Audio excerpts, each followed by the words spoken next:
Bought a baby monitor and accidentally caught my wife cheating in our child's room, so I got revenge by using it as evidence to win our divorce and destroying her business.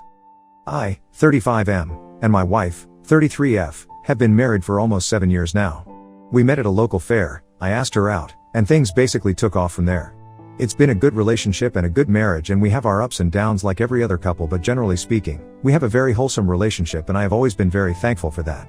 We weren't trying for a child for a pretty long time because we wanted to make the most of our relative youth while we still had it, but last year, we decided to change things up. My wife, let's call her Naomi, got pregnant and we had our baby at the beginning of the year. I've always wanted to have a kid, so when my daughter was born, it was genuinely the happiest moment of my entire life. There's nothing that I can say to describe it beyond that. Adjusting to parenthood is hard though, and it became pretty clear how much it ties up your life. If you don't have dependable friends or family around, it becomes really hard to have a day to yourself unless you're open to paying a nanny to take care of your kid. That was an expense that me and my wife really can't take on, so we passed on that. But anyway, it was clear that if we wanted to go out to eat at a restaurant, we would need to arrange with someone to watch the baby, and it really wasn't that easy since we don't have many family members living close by. I'm not complaining, I'm just explaining how things were. It was because of the way things were that I decided that we needed to get a baby monitor. If the baby was sleeping, as babies tend to do for very long times at a go, we could potentially go somewhere extremely close by and rush back if the baby started to stir or wake up.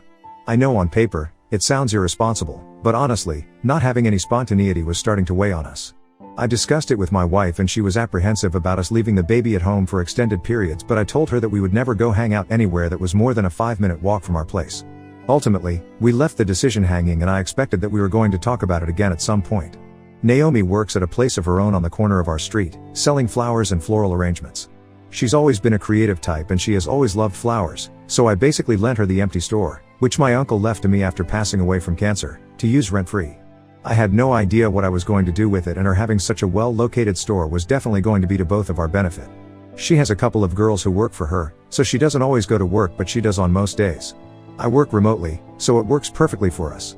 On one of those days that she did, I decided to buy a Wi-Fi baby monitor on Amazon on a whim. I did recognize before I purchased it that we hadn't both concluded and agreed on getting it, but I really felt like winning her over wasn't going to be some kind of big ordeal. It came the next day when she was at work again, so I set up the little camera in our baby's room. If the lights are on, it's very easy to notice it, but when the blinds are drawn or the light is off, it's not that easy to see it. The camera connects to the Wi-Fi and I can use an app on my phone to check the monitor no matter where I am, which is pretty cool. After setting it up, I went right back to work, and honestly, I somehow forgot to tell her about it when she got back. The very next day was one of those few days where I had a bunch of errands to run and I kind of looked forward to it because it was one of the times where I was entirely free of parental duties, even if for just a few hours at a time. When I was about to leave the house, my wife begged that I take the baby along, that she was exhausted from the week and she just needed to have some time to herself. I won't lie, I was a bit bummed at that, but this wasn't the first time that she asked me to take the baby along and I wasn't able to the last time she asked, so this time around, I agreed. I took my daughter and all of her needed things and started to run the errands for the day. I was halfway through the list of things that I was meant to do that day and my daughter had been well behaved the entire day, so it honestly wasn't a bad day by any measure. Well, until a point. It was when I was sitting in my car eating some fast food that I had bought that I got a notification on my phone from the baby monitor app. It had detected activity and my first thought was that my wife went into the baby's room to do something because that's the logical assumption to make. I pulled out my phone and opened the app and I saw my wife and another man grappling in the baby's room. My heart leapt in my chest, honestly. It looked like my wife was being assaulted by this man and I can't describe how quickly I switched on the car. The only thing was that I started to hear sounds and that was when I realized that my wife was far from being assaulted. It became clear that this man and my wife were making out in my daughter's room. Looking back, I'm still shocked at how rapidly my concern for her turned to a fiery hate. But I don't know why, I couldn't stop watching. At one point, I had the common sense to record my screen so I could have evidence of what was going on. I saw the man's hand go under her blouse and then soon after, try to take off her underwear. It was then that I heard her moan and I literally watched as the man bent Naomi over the edge of the crib. I think it was then that I just tossed the phone aside. I wanted to scream and I wanted to punch something, but I had to keep my composure because my daughter was sleeping. But do you know how helpless I felt in that moment? I wanted to drive back home so badly. I wanted to go back there and hurt him and hurt her, but the only thing that held me back from doing something very stupid was my baby. Was that the reason why she asked me to take the baby along? Was this what happens every time she asks me to take the baby with me? Would she have done it even if our daughter was still at home? My wife and another man were being intimate in my daughter's room, and that was the part that disgusted me the most, to a level that I struggle to actually describe. By the time I picked up my phone again, the room was empty. I honestly didn't know what to do and I sat down in the car until my daughter woke up. By then, most of the places I was supposed to go to had closed and I literally only had one errand left that I could run. I don't know why, but I still went ahead to do it. I think I needed something to take my mind off it because I knew the alternative was me going home and I was genuinely scared of what might happen if I went before I got my head on right.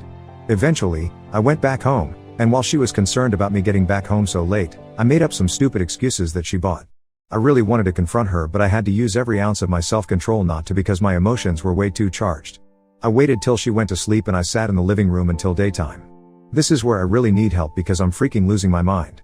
This was 2 days ago and I've been struggling not to completely tear into her, especially because I have the advantage of evidence. She noticed the baby monitor yesterday and I told her that I had just bought it so that she wouldn't suspect that I was onto her.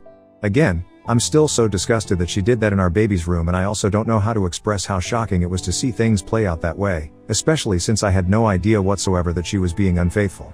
I wouldn't have guessed it in a million years. I think I'm going to confront her about it, but I really want to be assured that's the best move to make. I want to hear what you all have to say because I'm in the worst position to be making logical decisions right now. Everything I do will be completely fueled by emotion and I want to avoid that. So let loose, even if it's to call me a fool for not rushing back home right away.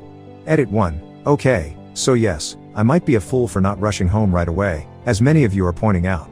But honestly, not only was I not in the right mental place to be confronted with my wife and her affair partner, but I had my daughter with me and I think it wouldn't have been smart for me to take her into such a dangerous atmosphere. My daughter held me back from doing anything stupid at that moment and I'm still thankful for that because she could have gotten hurt if things went out of control. Edit 2. So the general consensus seems to be that I should confront her already and stop wasting time. So yes, that's what I'm going to do and I'm going to do it tomorrow morning. I can't keep this inside me for any longer. And I also saw some people saying that I should check her phone, but that part will be hard. Her smartphone is almost always on her. I think it is better for me to come at her straight, so that's what I'll do. Update 1. So, I'm back with an update on the story where I caught my wife cheating on the baby monitor. I confronted her about it and it feels good to have been able to let out all that emotional baggage, but I'm also very hurt by the entire thing. Let me try my best to recap what happened. That morning, when Naomi woke up, I gave her about an hour before I asked her to sit down so that we could talk. She seemed worried and kept asking me if something was wrong, but I didn't say anything in response to that. I started off by telling her when I had bought the baby monitor, but she just looked at me confused. I said nothing and she only replied with a drawled okay. Then, I told her that the baby monitor was already operational on the day that I ran errands. She still looked at me confused and I really didn't want to say anything. I was simply just looking at her and I could see the exact moment that she mentally recollected what happened that day. She jumped up slightly in her seat out of shock and she covered her mouth. We sat there, her mouth covered like that, for probably a full minute. I could see that she was struggling trying to figure out what to say, but I really didn't want to give her the opportunity to rehearse something. So I asked her, "Why did you cheat on me with that guy?" She started to cry and she kept trying to speak through it, which was making her entirely unintelligible. I asked the question again and the same thing happened. She didn't have a real answer to the question, quite obviously. She couldn't use the female favorite "you were never around," because I was always around. I continued my question and I asked her who the man was. At that point, she started to sob even louder and it was pissing me off. This went on for almost 10 minutes before she finally started to calm down. I asked the question again, and it took her 2 minutes of shaking and burying her head in her palms before she spoke. "He's nobody important. He was important enough to be able to get in your panties. He's just some guy who came by the store. He wanted to buy flowers for his..." I already knew what the next word was, but I waited for her to finish. "For his wife." I laughed at that because not only was she cheating on me with some nobody in my daughter's room, but she was also messing around with a married man as a married woman herself. It actually disgusted me. There's no other word that I can use to describe it. I asked her what his name was. First, she said she didn't know, but I told her that was a lie. I knew that she knew at least his first name, if not both names. Eventually, she told me his name and I made a very solid mental note of that. Let's call him John Carpenter, for fun. It was a more unique name than that though. Then, the last question I asked was, "Why did you have to do something so disgusting in our daughter's room? Do you have no morals?" I mean, obviously not, but I still had to ask her. It was infuriating every time that I thought about it. She didn't say anything and I was honestly shocked by the next thing that she said, and it is still as bafflingly stupid now as it was then. You didn't even wait for me to say yes to a baby monitor."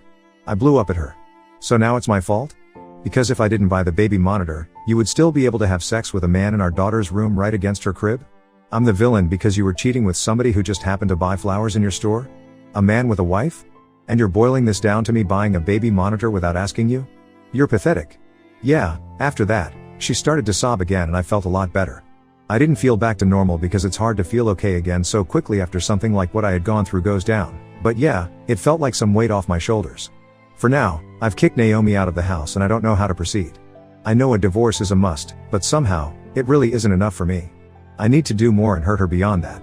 I just need help figuring out the best way that I can potentially do that, so I'm open to all the suggestions that I can get.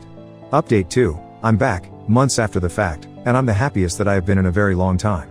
I was the guy who made the post about my wife Naomi, who I caught cheating on me thanks to a baby monitor that I bought. I'm glad to bring you all one new update, and what should be the final one in this entire story. I knew that I wanted to hurt Naomi badly, so I read through all the comments on my previous post and I took my sweet time to formulate a plan. The first thing that I went for was the divorce. That was easy. My close friend's wife is a divorce attorney and she's freaking good at what she does, so I enlisted her services the same day that I confronted Naomi. I had the video evidence of her cheating and I was told that it was going to come in useful for the trial. The fact that she had asked me to take the baby that day also showed that she had planned to cheat, and it was very likely not the first time either. When the divorce papers were ready, I specifically gave out Naomi's work address, which is that same corner shop that I lent to her to use for her business. I wanted her to be embarrassed, and while I wasn't there to watch her get served, I hoped that it was a bad look for her and the customers that must have been there at the time. She called me the same day that she was served, begging that we talk things over. I told her there was literally nothing for us to talk about because she wouldn't have anything more to say to me than several sorry's, and that was the last thing that I wanted to hear. When it was time for the divorce proceedings to begin, the first thing that her lawyer wanted to go for was the store. Its ownership transferred to me after my uncle died, and that was the asset that she was fighting tooth and nail for. We had a car, though not a fantastic one, and we rented an apartment. That was clearly the most valuable thing we owned between the two of us, and I think that was very clear to the judge as well. In fact, that was the one thing that I knew I had to have. My lawyer, bless her soul, really drove home not only how disgusting my wife cheating so soon after having our first child was, but all the other aspects that made it worse, like the location, the premeditation, and the fact that this probably wasn't the first time. She said that giving her that corner store would be like rewarding her bad behavior, and that wouldn't set a good example. End of the day, I got it all, though I gave up the car since I was keeping the apartment. The judge said that it would help with coming to pick up or drop off the child. The custody part didn't go as nicely as I would have wanted since we ended up with joint custody, but it's fine. I also don't need to pay her a dime, because thankfully, in my state, her infidelity was allowed to play a major part in the judgment. Here's the part that was finally able to heal my wounds. Remember John Carpenter? The man that my ex-wife cheated on me with? I found him on Facebook. It took me 2 minutes to find his wife, and I messaged her. I explained the whole situation, including the fact that I had explicit footage of her husband and my wife, and she said she was interested in seeing it, since she didn't believe me at first. She certainly believed me after. I had to do a lot of consoling, but it seems like things are going to hit the rocks on that side of the sea, and that makes me happy. Poor her though. She'll end up better off eventually, at least, like I have. The next thing was me letting my ex-wife know that she had 30 days to vacate the store. I walked into the store and told her this face to face, over a month after we divorced, because I wanted her to let her guard down, and it worked beautifully. She cried and even offered to start paying rent for the spot, but I said no. My eventual plan was to rent the place out, but I absolutely refused to make her my tenant. Nah, I needed to make sure that her lovely shop was no more. Sure, she could carry her brand elsewhere, but at least then she'd need to pay a lot to make it work, and that is fine by me. As I type this, that store is vacant and I'm looking for a proper paying tenant. Her IG page still says that the store is closed indefinitely for renovation, but I'm glad that I know that's a lie. She's trying to save face, but it's not working very well, as it is now very evident that the physical location is no more. She's called me about 3 times in the past month simply to ask me to forgive her and let her use the store again, but I'm not swaying on that. Not at all, and it makes me glad. This is really the happiest I've been in a while, and it sucks it has to come through revenge, but it is what it is. I'm glad I got to hit back at her in the end, and I'm glad it is hurting her just a fraction of the amount that it hurt me. Cared for my ex-husband's sick mom like she was my own mother, but then my ex cheated and lied to her about me stealing money while draining her savings, resulting in me being disowned. I, 27, am a recently divorced mother of 2. My ex-husband Dylan, 27, and I were married for 5 years until we divorced last year. I've been through tons of stuff these past few months, dealing with the kids and the divorce in addition to the situation with my ex-Mill. I was trying to deal with it as best I could, until my ex-Mill came knocking at my door a few days ago, apologizing for everything. Let me get y'all caught up. Dylan and I have known each other since we were kids. Our moms were best friends, and I mean best friends. They had grown up with each other, went to school together, and even got married and had kids around the same time. It was one of those rare friendships that come once in a lifetime. They were each other's ride or die, as we say these days. So, it was obvious that Dylan and I also got super close. Our moms would take us on playdates with each other, they'd take turns dropping us at school and picking us up from practice. While growing up, it was as if we had two mothers who loved and took care of us equally. Throughout our childhood, Dylan and I were always coupled together. It was as if people almost knew that we'd end up together, not to mention, our moms joked about it all the time. They used to say that Dylan and I getting together would finally make them related in some way. I honestly hated when they would poke fun at us, mainly because I had a massive crush on Dylan and would get embarrassed every time they teased us. Especially when it was clear that 8-year-old him had other priorities like basketball and cars and wasn't in the least bit interested in me. 8-year-old me would have never believed that our parents were right and that one day we would actually end up together. Little 8-year-old me would probably have also had a stroke if she found out how our relationship ultimately turned out. My ex-Mill, let's call her Glenda, 63, F, was like my second mother. My mom worked a lot and came home late in the evenings, so I'd spend most of my time after school at Glenda's house. She had always wanted a daughter but only had Dylan, so she would always call me the daughter she never had. I truly loved her as a mother. She would buy me my favorite treats and every Christmas, I was sure that she would knit me a new cardigan. That's just how she was. Things were just great until my mom got diagnosed with cancer when I was 14. It came as a shock to all of us, and I remember that I felt like my world was crumbling around me when I first heard the news. It wasn't looking good. The cancer was diagnosed at a late stage and there wasn't much anyone could do except hope and pray that the chemotherapy would work. For the next 2 years, my mom weakened in front of my eyes. I was so used to her being so energetic and full of life that it hurt me to see her just wasting away. She went for all her chemo sessions and began losing all her hair. She lost tons of weight and became very frail. During this time, I was a mess. I was so worried about my mom, and Glenda was the only one I could speak to because I knew that she was one of the few people who understood how I felt. My dad barely had any time to be sad. He was working overtime to pay for all the medical bills, and the last thing I wanted to do was put more pressure on him. Glenda took care of everything. She became my mother's caretaker and made sure that I didn't have to worry about anything and focus on school. She made all the food, made sure my mom took her meds, and made sure that I was doing as well as I could considering the situation. After battling cancer like a warrior for 2 years, my mother peacefully passed away surrounded by all her loved ones when I was 16.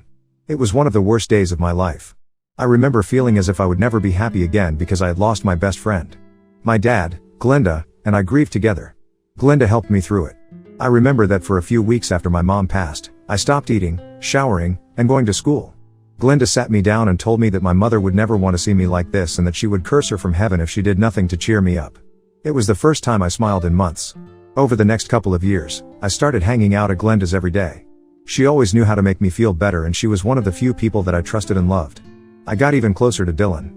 He was in his bad boy phase and was hanging around with the wrong sort of people, but somehow, this made him even more attractive to me. I blame the teenage hormones. He also began taking an interest in me and I was very flattered. We started hanging out and it became clear that we had started developing feelings for each other, but even back then, it was as if I loved him more than he loved me. We'd be together all the time in private, but in public, he'd act pretty indifferent to me. I didn't mind too much because he kept telling me how much he loved me and how he was planning on marrying me when we got older. Pro tip, ladies, this type of behavior is a massive red flag. A man who truly loves you will never be embarrassed to show you off publicly. I learned this the hard way. I did feel bad sometimes when Dylan would ignore me. I felt as if I was not worthy enough for him to fully accept me. I based my entire self-worth on whether he liked me or not. Again, this is a very harmful mindset to have. Never base your self-worth on anyone's opinion except your own.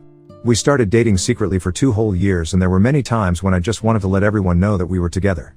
Dylan would sometimes flirt with other girls right in front of me, and then when I'd get mad about it, he'd tell me that I was making a big deal and that he was just trying to keep up with his image. Now when I look back at his behavior, it's sad to think how little I thought of myself. I was still in a very emotionally vulnerable state and needed comfort, which he provided. I disregarded all his red flags and let him walk all over me just because I didn't want to let him go for the times he did make me feel good. I was so naive. I should have known better. When we were 19, I had finally had enough of being sidelined and practically pleaded with him to come out publicly with our relationship. After ages, he finally agreed. Glenda was the happiest when she found out. She embraced me and said that she always knew that we'd end up together because it was fate. Glenda knew that her son wasn't exactly the best and was hanging with the wrong sort of people, and somewhere deep down she felt as if being in a relationship with him would help him change. Honestly, I felt the same way. I truly believed that I could positively change Dylan and make him a better person. Dylan kept drinking. He dropped out of high school and could never hang on to a job for more than a few months. He spent most of his time hanging out with his gang friends. Since I had known him for ages, I believed that he still could turn his life around, and I felt that being in a serious relationship with me would help him get his act together. Needless to say, I was very wrong. No matter how much I tried to help Dylan, he reverted back to his old ways. I would constantly get him job interviews which he wouldn't attend. I enrolled him for courses so that he could gain more skills, but he never showed up. I sent him to therapy to help him get sober, but nothing worked. Meanwhile, I was in college and working double shifts to earn money to support the both of us. Glenda was constantly stressed because of Dylan and his antics. She worried herself sick about our future and at one point was actually scared that he was going to do something to himself. Another year passed and Dylan went from bad to worse. I was beginning to think of ending things when our entire lives changed. Glenda suffered from a heart attack. I got a call in the middle of the night and we rushed to the hospital. By God's grace, she was stable and had to be admitted for a few days. They ran a few more tests and found out that she was suffering from coronary heart disease and had very high blood pressure. In addition, she also suffered from arrhythmias, heart rhythm disorder, which if left uncontrolled could be fatal. The doctors said that she was lucky to even be alive. I thanked the Lord that she was okay, but I was still shocked that she was so unwell this whole time. The doctor put her on a strict diet. She had to do a certain amount of physical exercise daily as well as take a ton of medications. The main thing the doctor told us was that her heart was extremely fragile and she shouldn't be under any kind of stress because that could trigger another arrhythmia and this time she wouldn't be as lucky. I was just grateful that she was alive. I was also the one who had to pay for all the hospital expenses because Dylan had nothing. I didn't mind because I would do anything for her. After we brought her back home, I noticed a drastic change in Dylan. I think this whole thing was a reality check for him. I could tell that he was completely shaken by the thought of losing his mom and that he became a completely different person. He started helping his mom every day, got an actual job, and started paying his share of the rent and bills. His attitude to me changed as well. For the first time, he was actually appreciating me, taking me out on dates and showering me with love. This had been a harrowing experience for all of us, but the fact that Dylan had changed for the better was the best thing that came out of it. In the months that followed, Dylan and I took good care of Glenda. We made sure that she followed her routine and took her for checkups to make sure everything was fine. I was so happy to see how involved Dylan was. I was even more attracted to him now. When we were 21, Dylan proposed. I said yes. And a year later, we were married. Glenda was thrilled. I still remember the speech she gave at the wedding. She said that she had always thought of me as a daughter, and now that I was married to Dylan, it was official and she couldn't be happier. She said the only thing she wished for was for my mom to see this because she would have been happier than ever. I graduated that same year and managed to secure a pretty well-paying job at a firm. It was quite a distance from the apartment that I shared with Dylan, which was closer to Glenda. However, the commute was getting too tedious for me, and even though I didn't want to go too far from her, we decided that it was best if we got an apartment closer to my work. Glenda was all for it, so we moved the following year. I was still uneasy being far away from Glenda, so I decided to keep a caretaker with her at all times. It was expensive, but it gave me peace of mind. Our first year of marriage was bliss. I loved this new and improved version of Dylan. He helped out with all the bills even though he was earning significantly less than me. He did chores and was a great help. The fact that he was more romantic than ever was the cherry on top. Within the year, we were pregnant. This was a little unexpected because it was still so early in our marriage, but I felt secure enough to bring a baby into this world. Glenda was thrilled about becoming a grandma. I gave birth to my first daughter Mary and we started settling into parenthood. Now, being a parent is no easy task. It's a lifelong commitment and the start is definitely rough. I immediately bonded with my daughter and I didn't mind the sleepless nights and the stinky diapers. I enjoyed every aspect of it. Dylan on the other hand did not adapt that well. After the birth of her daughter, he barely helped take care of her. I was the one who did everything. When I confronted him about this, he said that he was scared of holding her and that this was not what he signed up for. He said that he had no idea that babies were this much work. I was startled. He was being so immature and I was already dealing with so much as it is. His uninvolvement when it came to looking after Mary led to huge fights. At one point, I decided that there was no point in arguing and took care of her all by myself. To make matters worse, Dylan got fired from his job. Instead of finding a new one, he went back to his old ways and started hanging out at home. This time around, he stopped doing the chores and completely ignored Mary. I had to go back to work early from my maternity leave because we needed the money desperately. Dylan didn't want to look after Mary, so I had to hire a babysitter despite him being at home. This was an added expense that we could not afford, but there was no other option. I contemplated asking Glenda to help take care of the baby, but she was already weak and I didn't want to put her under more stress. Dylan started drinking again. He'd come back home absolutely sloshed and incoherent. Once again, I tried sending him to AA meetings, therapy, everything, but nothing seemed to work. He wasn't getting a job and my patience was running thin. The biggest blow came when I found out that I was pregnant again. We didn't plan this and there was no way we could afford another baby. I was the only one who was working and we were barely scraping by. Mind you, I was paying for the babysitter, Glenda's caretaker, and Dylan's therapy in addition to the bills and rent. I was burning myself out while Dylan made absolutely no effort to change. There were huge cracks in our marriage now and I was regretting marrying him. There were many times when I contemplated telling Glenda everything. She had always given me the best advice. I knew the doctor said that she shouldn't be under stress and these matters would stress her beyond anything, so I kept my mouth shut. Whenever she called, I acted as if everything was fine. Even Dylan had the sense not to stress her out, so even he behaved in the same way. However, he was immature and not ready to take on the responsibility that came along with marriage and fatherhood. With another baby on the way, Dylan had worsened. He said that this was all a huge mistake and told me to get rid of the baby. I was appalled even to hear him suggest that. Yes, it was going to be difficult raising 2 kids, but things would be way easier if he took some initiative and got a job. We kept arguing all the time. He'd not come back home on most days and the whole atmosphere at home was terrible and it was beginning to affect Mary. I reached my breaking point when I caught him having an affair with our babysitter. I was not surprised, neither was I hurt. I didn't love him anymore and neither did he. I knew the only reason he was even with me was because I put a roof over his head and paid all his bills. He needed me, I didn't need him. In fact, my life would be easier without him mooching off of me. He didn't seem in the least bit guilty that he was cheating on me. Honestly, he was a pathetic excuse of a man and I wish that I had left him ages ago. He was disgusting in all aspects. I decided to separate from him. He protested saying that he needed me when all he needed was my money, but this time, I had had enough. I had no more feelings for him, all he was to me was my life's biggest regret. After a while, he gave up the act and told me that the only reason he married me was because I was a safe option that his mother approved of. He married me so that his mom would get off his back once and for all. I suppose he was trying to hurt me, but honestly, I didn't care. I was so fed up with him that I was relieved when he left with the babysitter. After giving birth to my younger daughter, we began the divorce proceedings.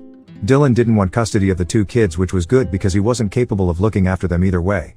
He got a rude surprise when he came to know that he would still have to pay child support for both of them. Honestly, I could manage just fine without him, but I would be a fool to say no to extra money. The divorce was finalized and we began living separately. In other news, Glenda had no idea. Her condition was getting worse despite all the precautions we took, and she had just recently had an angioplasty and was recovering. Dylan and I decided to not tell her about the divorce until we were sure she could handle it. Away from Dylan, my life was much easier. I was able to get a babysitter for both kids, and after my maternity leave, I went straight to work to earn more cash. I began to realize that Dylan was just added weight that was just dragging me down. Without him, I was able to save not only my money but my mental sanity as well. My kids and I were thriving. Meanwhile, I heard that Dylan still didn't have a job and was on the verge of breaking up with his girlfriend. He barely was able to keep up with the child support payments, but he wasn't my problem anymore. I somehow managed to convince Glenda that everything was fine because she still wasn't doing that good and she bought it. A few months later, I got a call from the bank saying that there had been an increase in the frequency of withdrawals from Glenda's account. I usually added a certain amount of money to her account every month and she barely made any withdrawals, let alone multiple times a week for months. She had her entire life savings in there and I knew that she would have told me if there was an unexpected expense. I visited the bank and they told me that the money had been withdrawn and deposited to none other than Dylan's account. I was furious. This pathetic man was stealing from his own mother. Glenda had no idea that her money was being debited. I requested the bank to block Glenda's account and prevent any more withdrawals unless she herself did it, and stormed straight to his house. When I confronted him, he said that I should mind my own business because it was his mother's money and he could do whatever he wanted with it. I told him that I was the one who was depositing money into her account and he had no right to use her money, especially without her knowledge. He began getting aggressive and calling me all sorts of names. I told him that I blocked the account and there was no way he would be able to access it anymore. I told him to get a job and spend his own money on his GF instead of mooching off his sick mother. Barely a week later, I got the worst phone call of my life. It was from Glenda. I had never heard her sound so sad before. Let me sum it up quickly. Dylan was furious at me for blocking him from his Glenda's account. He went against his promise of not involving her in our matters and played the victim card. He met Glenda and filled her head with all sorts of lies. He told her that I forced him to have kids and used up all his savings. He also that I was the one who constantly cheated on him and abused him. When he couldn't take it anymore and suggested separating, I threatened him by saying that I would give Glenda a heart attack by making up all sorts of lies about him and finishing her once and for all. Out of fear for his mother's life, Dylan decided to continue staying in this loveless marriage. I couldn't believe that he had stopped to this level. He reversed the cards and victimized himself. On top of that, he told Glenda that I was the one who had been stealing out of her account every month and even called the bank to confirm the withdrawals. Oh, also, I had stolen away his kids even after he begged me to share custody with him. Yeah, he is the ultimate scumbag. He went and told Glenda all these lies and she believed him. She called me up to say that she had no idea that I was such a vile human and that she was ashamed that she ever thought of me as a daughter. What hurt the most was when she said that my mother would have been so disappointed in me if she were alive. She also said that I was such a pathetic wife. There was no wonder why Dylan decided to have an affair and leave me. She said that she supported it and I deserved it. Lastly, she said that she didn't want to see my face ever again and hung up. I wanted to tell Glenda the truth so badly, but I knew that she wouldn't be able to take it. This whole mess was already a huge shock to her and she was very weak. I knew if she got any more stress, she literally could die. I kept quiet. I didn't say a word. It didn't matter if she thought I was a villain. If me being a bad person kept her alive, then so be it. I loved Glenda too much to have her death on my hands, so I shut my mouth and accepted everything she said. I would protect her no matter what. Dylan and I had a massive argument regarding this, and ultimately, I chose my peace. I figured that there was no point arguing with an idiot like him because it just led to more problems. Although it hurt to not speak to Glenda anymore, I began to move on with my life and focus on my work and kids. Around 9 months passed and I had no contact with Glenda until last week. I got a call from the hospital saying that Glenda had suffered a stroke and wanted to speak with me urgently. I rushed to the hospital. Glenda looked very weak. The doctors said that this stroke could have been fatal, but luckily, her caretaker brought her in early. Glenda looked at me with tears in her eyes, and at that moment, I knew that she knew the truth. She apologized to me, and it was difficult for her to even talk with all the tubes. She said that she was sorry for ever trusting Dylan over me. Apparently, in these past few months, Dylan had taken and used up all of Glenda's savings. She didn't even have enough money to pay for her hospital stay. When she found out that her money was being withdrawn, she cornered Dylan and demanded an explanation. He denied all the claims and blamed me, but she didn't believe him. Finally, he admitted to everything. He told her that he had lied about me and had used up all her money.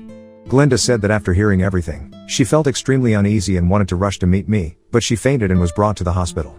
The minute she regained consciousness, she called me to apologize. I couldn't believe what a loser Dylan was. I told Glenda that she didn't need to apologize. The only reason I hid the truth from her was so that I could protect her. She said she wasn't worthy of my kindness and that she should have realized that Dylan was the problem in our marriage all along.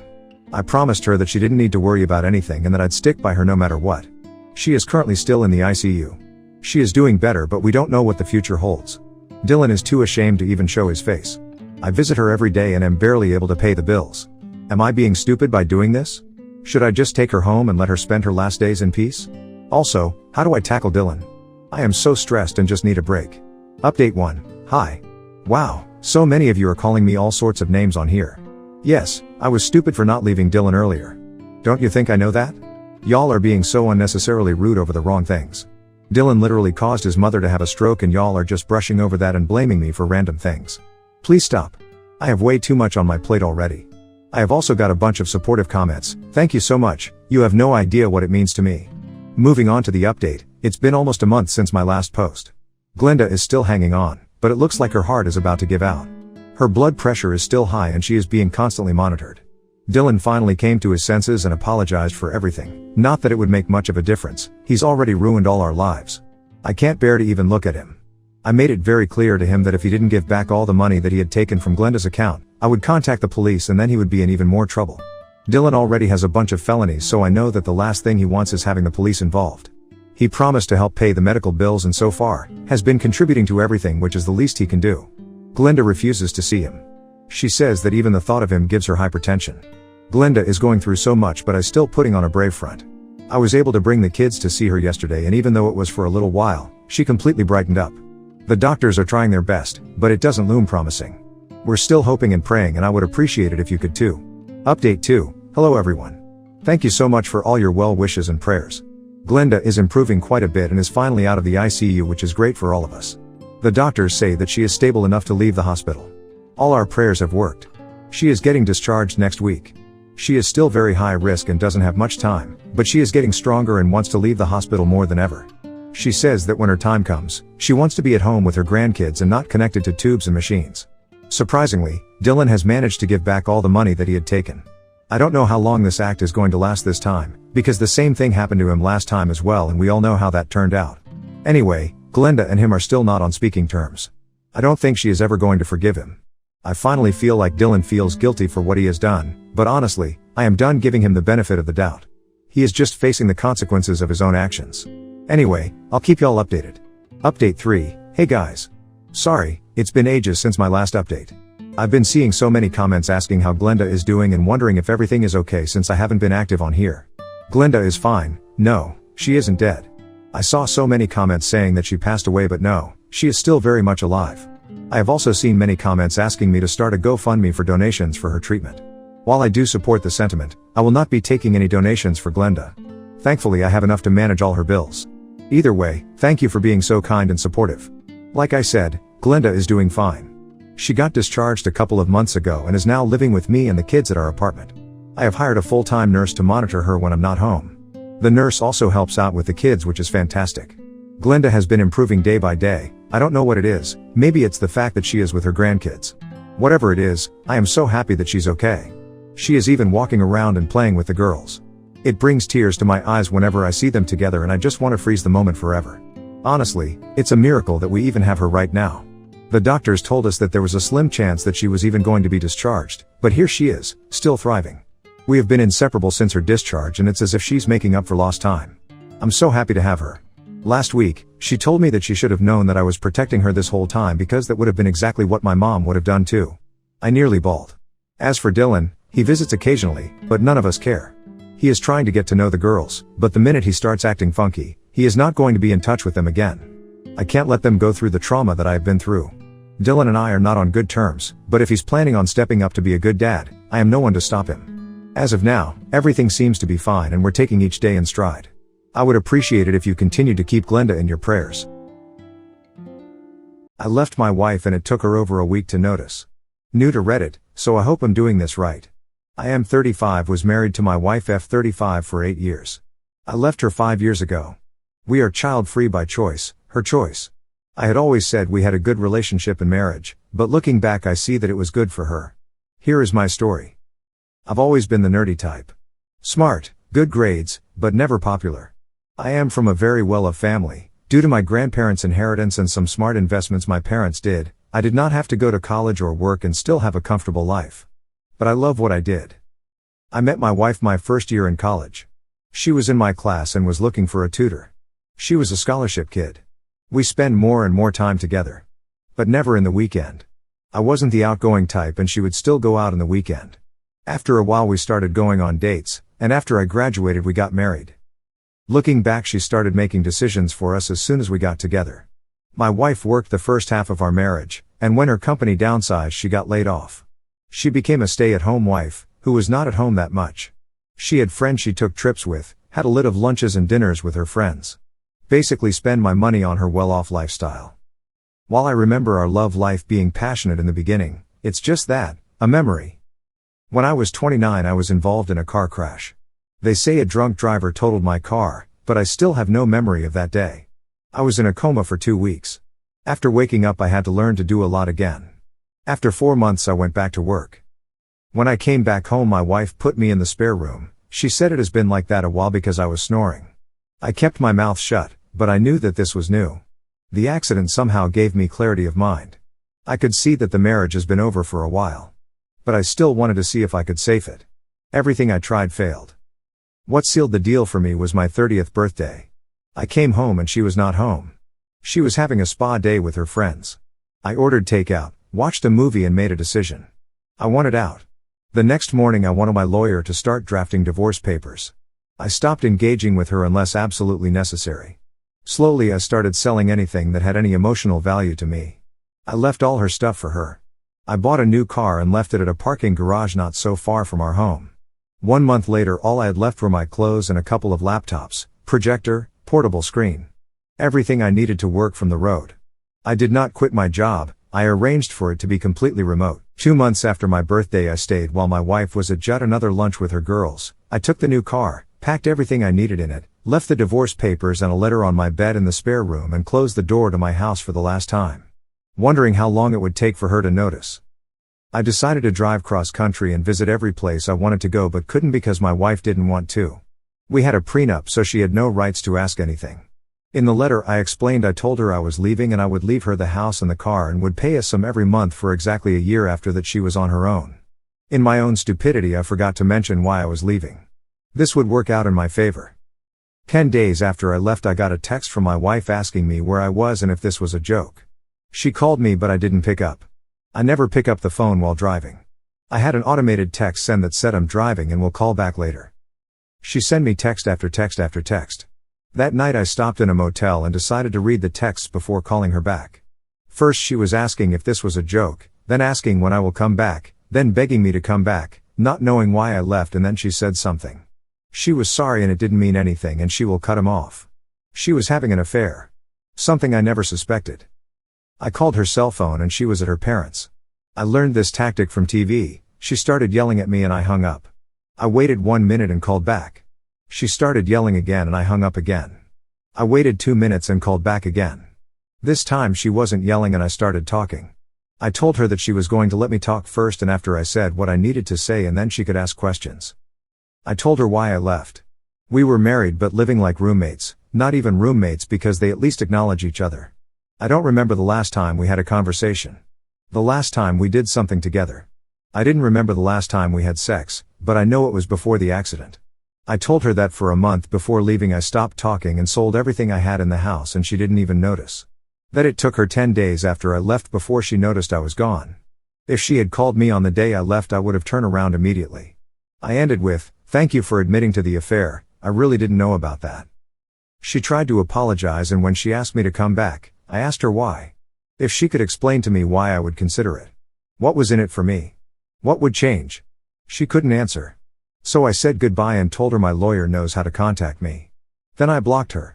The next day I bought a new phone with a new number and left the old one in the motel. 2 weeks later I got an email from my lawyer that the divorce papers were signed. I was free. I kept my word. My lawyer already had all documents signed by me that would transfer ownership of the house and the cars to her. The bank automatically deposits a fixed amount to our shared account every month for a year. Where we are now. For the past 5 years I have been driving across the country, working remotely. I finally had a reason to start social media. I posted online where I've been and where I'm going. I stay in a place for a couple of weeks and drive to the next. My ex-wife started following me on Instagram a year after I left, and out of curiosity I looked at her public posts. I'm not planning on following her back. She posted pics with her boyfriend soon after I left. To her credit, she did not badmouth me, at least not on Instagram. 2 months after I left they apparently broke up. That was the last time I really had an update of her. I also have a sex life now. Once I put myself out there, it turned out to be easier to have casual sex. No committed relationship. Now after years I'm going back to my hometown. There is a reunion I want to attend. I'm staying for a month, maybe 2, and then I'm going to Canada. I have no plans of looking up my ex, but I will also not actively avoid her. If I see her, I'll see her. If I don't, I don't. Husband and our surrogate had a secret affair and planned to take my baby and money away from me, but their plans fell apart when I discovered the baby wasn't biologically mine. I, 33, have been going through one of the worst phases of my life. This past week has been an absolute nightmare, and I feel like I'm losing myself and my sanity, and I don't know what to do. I have been married to James, 35, for the past 6 years, and we've known each other for the better part of a decade. He meant the world to me and I loved him with all my heart. Just for him to betray me, I don't know what to make of things anymore and need some advice on how to tackle this. I met James on a dating app. This was nearly 9 years ago when I was in college, and it was one of my friends who actually swiped right on him. Back then I had just come out of a long relationship that ended on a bad note and wasn't exactly looking for another relationship. So, when James messaged me for the first time, I didn't think it would amount to anything serious and replied to him because he was cute and seemed sweet. Before I knew it, he asked me out on a date and I ended up really enjoying his company. He was funny and very charming.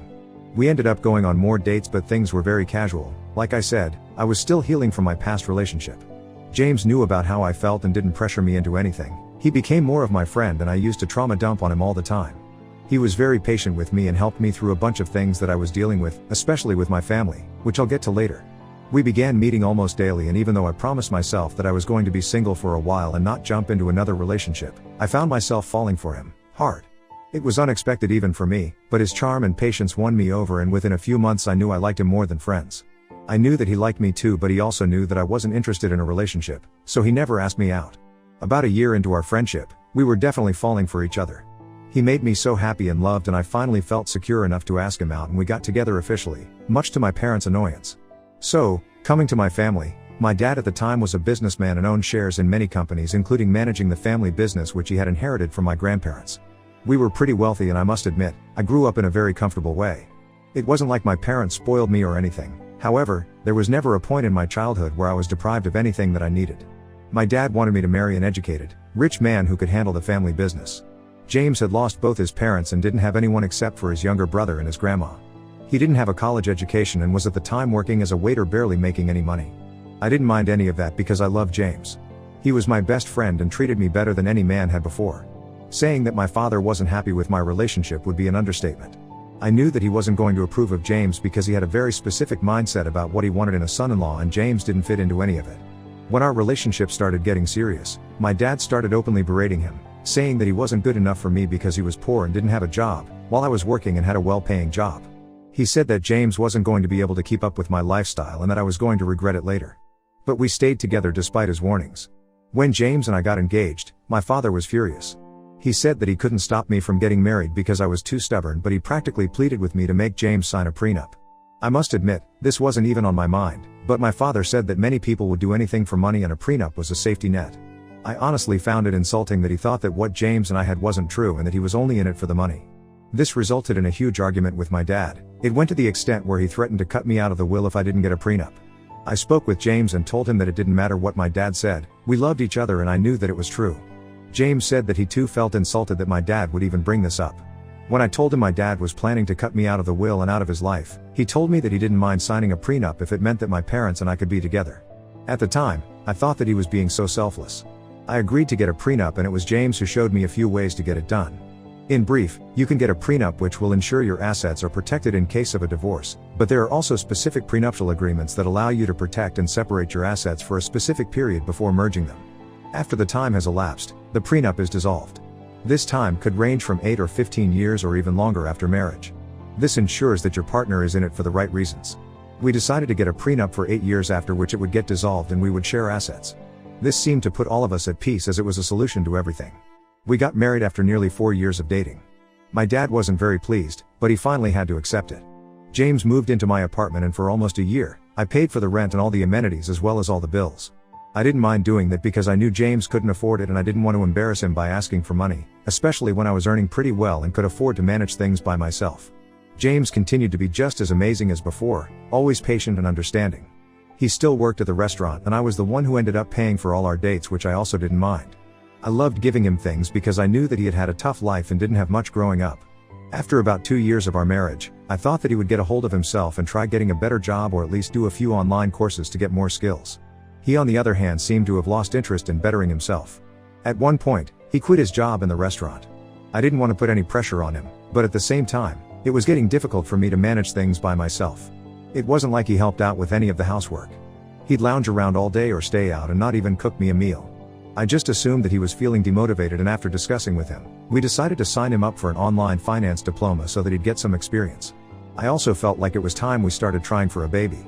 I loved kids and I had always wanted to be a mother. I was an only child, so I wanted more than ever to have a big happy family, and I felt like we were at a good place to get started on it. I also felt that having a baby on the way would help motivate James to work harder. We tried for ages but I wasn't able to conceive. When we got it checked out, I was informed that I had endometriosis and a blocked fallopian tube, which explained why I had such painful periods all my life. This diagnosis also made conceiving and pregnancy much harder. This was horrible news and I took it very badly. I felt like I was useless because I couldn't do this one thing. I did tons of research, took various pills, put myself on a strict exercise regimen, and basically abused my body to increase the chance of pregnancy, but nothing I did worked. I slowly began to lose hope. We had been trying to conceive for a year now with no results. James supported me through everything. He came with me to all the appointments and was always there for me, even when I was at my worst. He told me that he wanted to be a dad, but he didn't want me to ruin my health just for a baby. Now I felt even worse knowing how badly he wanted a kid. After a while, I began to give up on it. I told myself that I was not going to put my body through this torture, and if I was going to get pregnant, it was going to happen naturally and I was not going to pressure myself. Barely 3 months later, I got the best news of my life. I was pregnant. I couldn't believe it. James was ecstatic and so was my family. This was going to be the first grandbaby for both families. I immediately started preparing for the baby. We bought clothes, a crib, toys, and we even began setting up the nursery. Our happiness was short-lived. When I was around 5 months, I lost the baby. I'm not going to get into the details because it hurts too much to even think about. It was a traumatic time for all of us. It was a baby boy. My grief was indescribable and blamed myself for it. The idea of being a mom, even for a short time, made me so happy, and now it was ripped away from me. I stopped going to work for months and didn't have the guts to look at the unfinished nursery. I guess this was when our relationship started changing. I became cold and distant from James. I could tell that he was also grieving, but at that point, I only felt pity for myself. He tried helping me out as much as I could, but I snapped back at him and acted like an idiot when he was just trying to be supportive. It took me months to get over this and reconcile with James, but ever since we lost the baby, I could tell that things had changed. For the next year, we tried to get pregnant but to no avail, and I almost gave up on the idea of being a mother. This was when James suggested adoption. I had given adoption a lot of thought. Millions of kids needed loving parents and a home, and we could provide that to them. We had more than enough and we wanted nothing more than to be parents. We started our adoption journey and it was a long road. After months, we got matched with a birth mom who was expecting twins. We got in touch with her and she liked us immediately. I couldn't help but get optimistic. We were having twins. Yet again, our happiness was short-lived. Once again, we began prepping, this time even the nursery was ready. We were then told after the babies were born that the birth mom had changed her mind and was planning to keep the babies. This shattered me. I could not take another heartbreak. It took me even longer to get over this and I felt lost for a very long time. It was as if nothing we did was working and I began to hate myself for it. I could see a behavior shift in James too. He was now working at an MNC and those diplomas had paid off. He wasn't earning as much as me but now he was contributing to the house. Our relationship had seen better days. All of these blows with the miscarriage and the adoption took a huge emotional toll on both of us and we were starting to drift away. It wasn't anything crazy, but I felt like I was closing myself up from him, and instead of talking things through, we just went on with it and let the gap widen. About a year and a half ago, things started getting better for me. I worked harder than ever and managed to get a promotion. James and I went out to celebrate and we were just chatting about how everything would be perfect if we had a baby. That's when James brought up the idea of surrogacy. I had considered this option while we were trying, but now that I had been through so much loss, the thought of trying again for a baby was just way too taxing. Surrogacy did sound promising, but I didn't want to get my hopes up just for them to be crushed again. James seemed excited and I didn't want to break his heart. Even though I knew that this might not work, I decided to give this one last chance. Over the next few weeks, we did a bunch of research and decided to go ahead with it. I made it very clear from the beginning that my main priority was my mental health and I couldn't take another disappointment, so James agreed to manage the whole thing. He said that he'd do all the paperwork, interview potential surrogates, everything so that I didn't get too invested. I was more grateful than ever for him to step up like this. I got in touch with our doctor and they began prepping me for an egg retrieval. They pumped me up with hormones and that affected my mood terribly. After my eggs were retrieved, they were fertilized with James's sperm using IVF, and after a lot of prayers, we found out that we had one viable embryo. Our rainbow baby. Despite this, I tried not to get my hopes up. We also managed to find a suitable surrogate. Her name was Emily, she was 24 and was willing to carry our baby. I didn't get involved when it came to choosing a surrogate. James told me that he would handle everything because I was too emotionally exhausted. I liked Emily from the minute I saw her. James showed me all her paperwork. She didn't smoke or drink, her medical exam was good and the doctor approved her. She told me that she was doing this because her mom was ill and she needed the extra money for her treatment. She was working overtime and staying at a hostel to pay the bills, while her sister looked after her mom. Her story touched my heart and I vowed to help out as much as possible since she was giving me the greatest gift. We moved on to the embryo transfer and after. We'd usually expect a positive pregnancy test after 15 days, but we weren't getting it. My heart dropped and I prayed more than ever. The doctor told us to wait a few more weeks before confirming everything. To everyone's relief, 2 weeks later, Emily did a blood test which confirmed pregnancy. A month later, we did the ultrasound and I saw my baby for the first time. The technician said that the baby looked smaller for its gestational age, but apart from that, everything was fine. I was so relieved that I cried. We paid Emily the first installment which she sent back to her mom. She told me her mother would never use the money if she knew that it was obtained through surrogacy and that's why she was staying at a hostel. I felt terrible for her. I spoke with James and asked if it would be possible to have Emily stay with us for the duration of her pregnancy and he was completely against it. He said that it was better if we didn't get too involved and attached, but after a lot of persuasion, he finally agreed. That way, we could ensure that she ate healthy and didn't have to worry about rent, plus, we'd always be close by in case of an emergency. Emily began staying with us and she became a friend to me. I was so grateful for what she was doing for me that I tried to show my appreciation to her in any way I could. I even gave her money every month for her mom's treatment in addition to her normal fee. I went to all the doctor's appointments and made sure that she was eating healthy and staying fit. I started noticing that Jammed and Emily usually behaved very awkwardly around each other. They barely interacted with each other. I'd sometimes catch them having a conversation quietly but stopped as soon as I entered the room. James stopped being affectionate to me when she was around as well. When I asked him about it, he just said that it felt weird that she was carrying his baby. I understood what he meant because it was a bit awkward for me too, so I let it slide. Before I knew it, 9 months had flown by. The baby was still small for their age but was otherwise fine. Finally, our rainbow baby Jaden, a little boy, was born after nearly 43 weeks of gestation. He was perfect in every way. The first time I got to hold him, I finally felt like everything was worth it just to have him in my arms. I was forever indebted to Emily. We took him back home, and we started settling into parenthood. It was everything I dreamed of. I didn't even mind the sleepless nights. James was working overtime while I looked after the baby. He had gotten a promotion and was very busy on most days. He'd sometimes even get work calls in the middle of the night and come home super late. I began getting annoyed because he was barely spending time with the baby and I wanted them to bond, but he kept making excuses. Around 4 months later, I had to go to work to handle an important client. I hated leaving Jaden, but they had specially requested to meet me just for a few hours. I requested James to be with our son that day because I didn't want him to be with a stranger, and he agreed. I finished up with work faster than usual and rushed home to be with Jaden. To my shock, I saw that Jaden was crying in his crib and James was nowhere to be seen. I rushed to our bedroom only to find it locked. I could hear voices coming from inside and banged the door. After what seemed like ages, James opened the door looking flushed, and when I searched the room, I found Emily, hiding under my bed. It finally clicked. They were having an affair. Even though I refused to believe what I was seeing, I knew it was true. James tried to explain that it was a mistake and that this had never happened before, while all Emily could do was stand there embarrassed. I trusted them the most. I had opened my heart and my house to Emily and treated her like my sister. I had given James everything he wanted, only to be betrayed like this. They had no regard for me, but had also ignored Jaden when he was wailing downstairs. I was so disgusted. I grabbed Jaden and went straight to my parents' house and explained everything. As expected, James came, begging for my forgiveness and saying that it was a mistake. I had been cheated on before and this was a deal breaker. The fact that he cheated on me with Emily of all people hurt me more than anything, and there was nothing he could say that would make me change my mind. I could not be with him anymore and told him that I wanted a divorce. He cried and protested and fell at my feet pleading with me, but my dad called security and kicked him out. A few weeks later, I got in touch with my lawyers and served him the papers. Since we had been married for only 7 years, the prenup still held good and I didn't owe him any money. At that moment I was glad that my dad made me sign the prenup, otherwise, half my assets would have been lost to this cheater. When it came to the custody of Jaden, I decided that 50-50 custody would be best because I wanted him to grow up with a dad.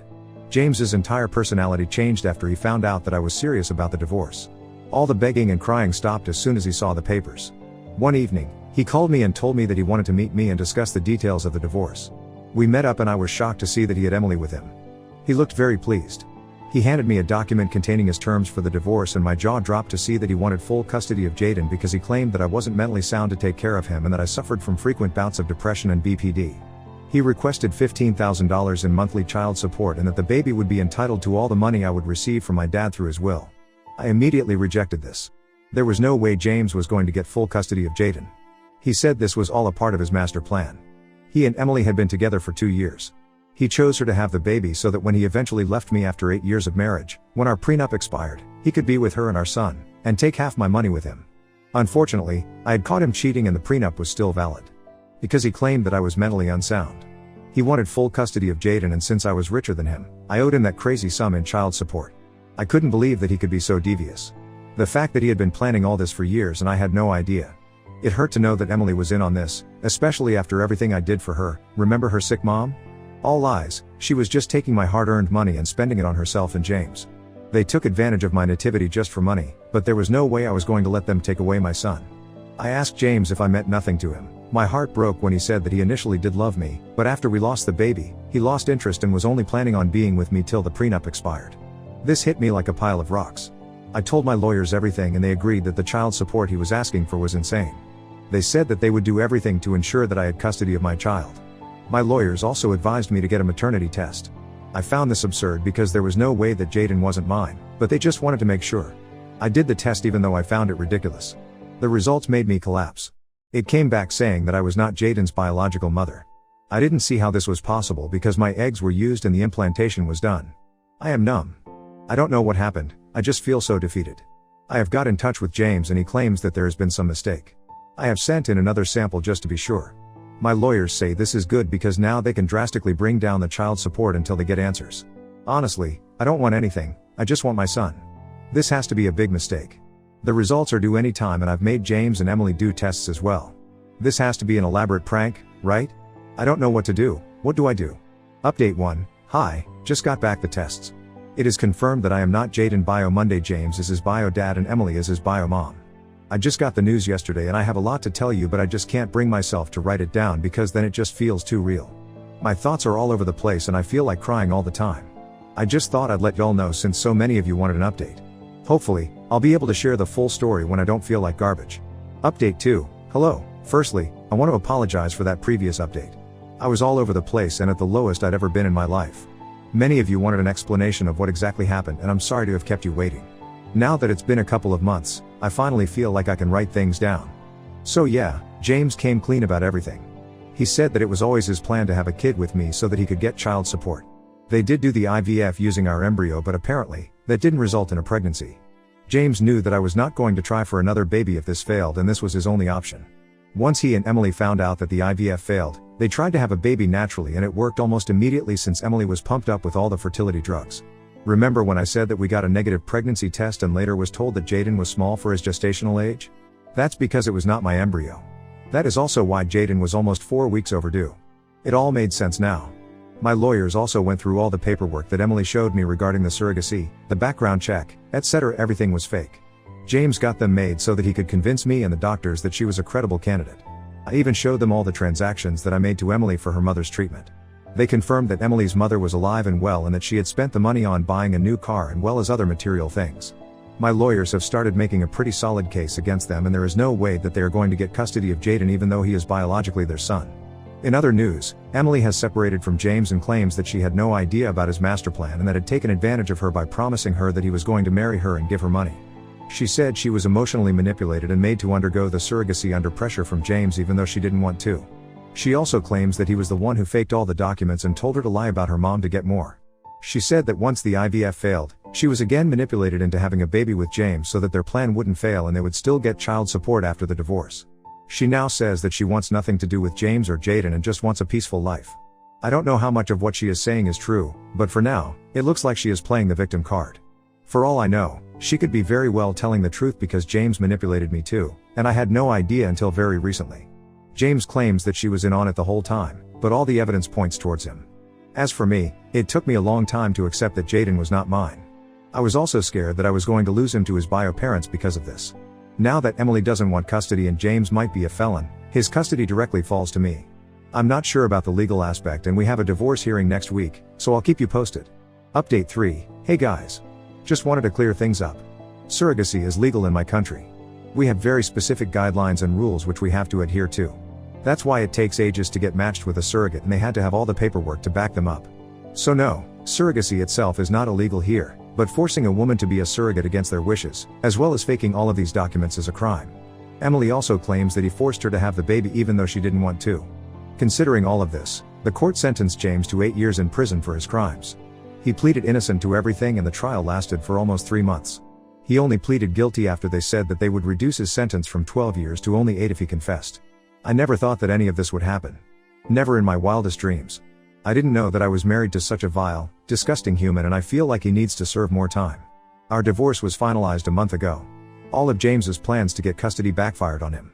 He is never going to get custody of Jaden, and since Emily wants nothing to do with him, I get full custody of Jaden. Yes, I am not his biological mother, but my name is on his birth certificate. I was the first one to hold him and to love him. I have loved him since before he was born. It doesn't matter what anyone says, Jaden is my son. He was always my son. When the judge handed over custody to me, I cried with joy. I thought I was going to lose him forever, but I am so grateful to have him. Update 4, hey. Wow, it's been ages. I thought I'd just pop in to say hi and give a small update. Jaden and I are doing great. He turned 1 a few months back and we had a blast celebrating his birthday. Motherhood had been the best thing. Yes, we got off to a terrible start, but I've promised myself to make sure that the rest of Jaden's childhood is going to be amazing. I'm going to work hard to make sure he is loved. James is in jail and I haven't heard from Emily since everything got finalized. I am trying to make the most of the situation and move on. I know that time heals everything even though it feels so real now. I am so happy I have Jaden and that's all that matters. Life feels surreal, but we have to keep moving forward and hope for better days. Surprised my cheating wife with divorce papers at her secret hotel getaway affair. Hello, guys. I hope you are all doing well. This is a pretty long and messed up story.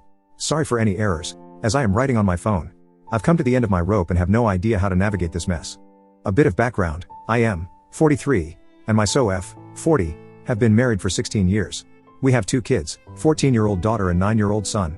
Our marriage was very rocky in the beginning, but we made it through those tough years and had come out much better from it. We married young, so maturity wasn't all there yet, but we knew we loved each other and could conquer an obstacle that comes between our marriage. I'm still not sure whether this was wishful thinking. Anyway, my wife is a manager of a very big advertisement company, for 3 years, and I'm in engineering, 7 years. Both our jobs pay well and gave our family a pretty good lifestyle. We were a very tight-knit family.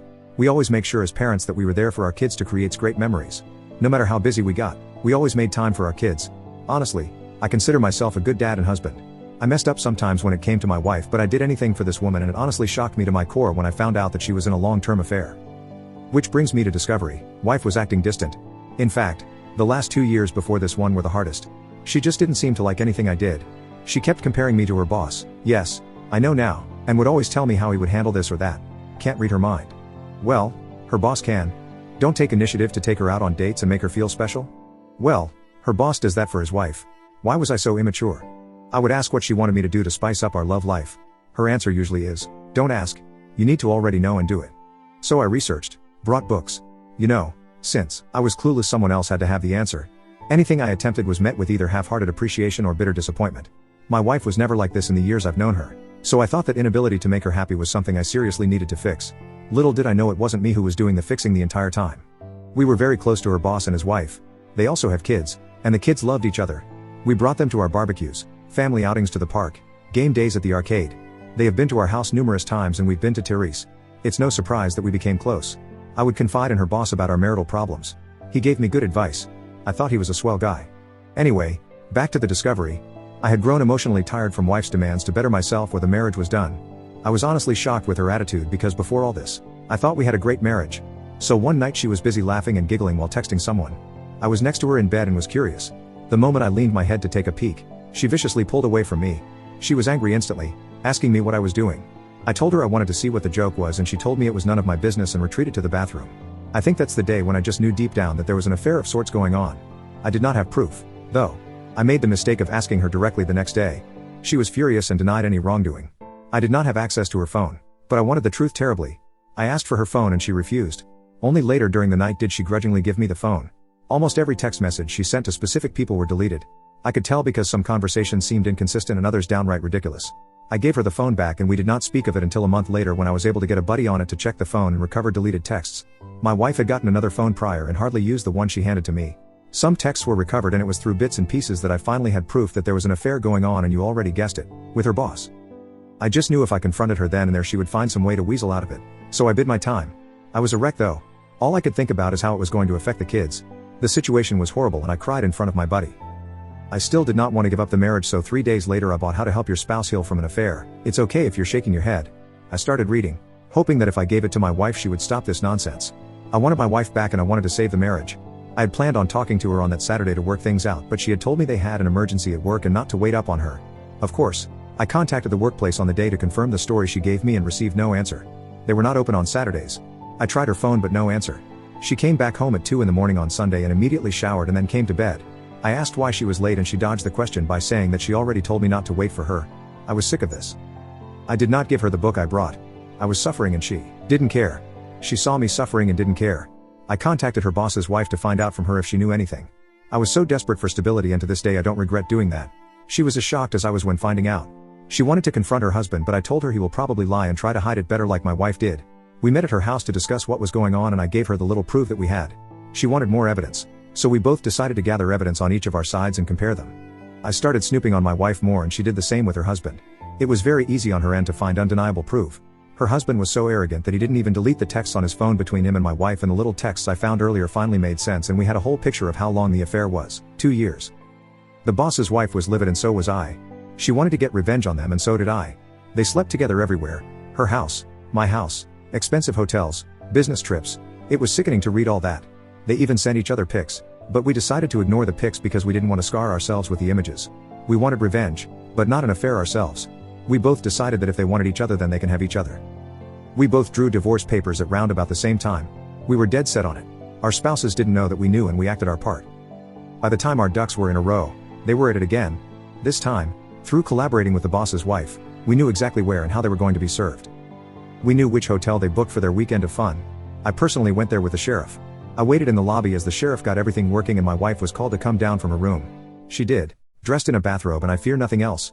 She's panicking, frantically asking me what I was doing there. It was quite a distance from our home but not too far.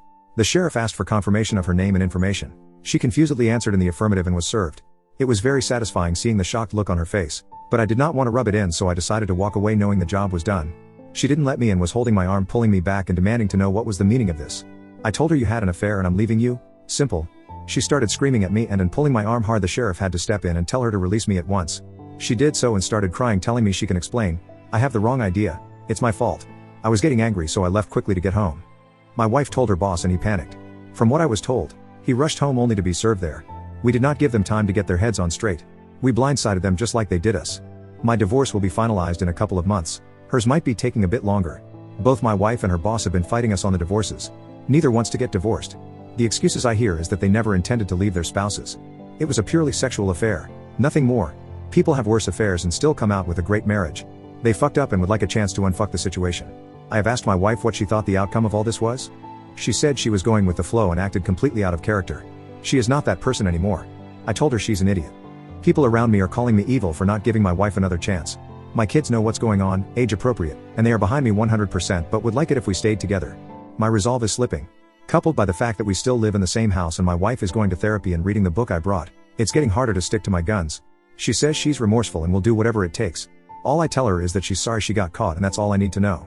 She's called me a bitter, resentful person who can't look past all the negativity. She apologized for it later but I know that's how she feels. The boss's wife and I still talk and my wife absolutely hates that. She thinks I'm going to have a revenge affair, or her boss's wife is the reason I will not give us another chance. She has asked me repeatedly to initiate no contact with her boss's wife, just like she did with her boss. I told her she's crazy. We didn't do anything wrong and why should I respect your opinions now? See? I think I'm done. I have no respect for her. She still doesn't want to give up and is actively trying to engage with me about her thoughts and processes to her affair. I see them as excuses so I don't entertain her. She wants me to do therapy with her. I read many places where the therapist blames the victim so I was like hell no. She wants me to read infidelity books with her. What is the point if we're going to divorce anyway? She wants to be intimate. I told her she was not going to manipulate me with sex. She says it's not manipulation and she just wants to show me how much she loves me. I corrected and said love me now. You mean? People around me are frustrated with me, even my mom, because they say people make mistakes and my wife realizes through her mistakes that she truly does love me. I told people that I will never be anyone's fallback plan. I feel very bad for treating her the way I do. I still love her even though there's hate there. Am I being unnecessarily cruel to her? She's trying really hard, but I just don't care.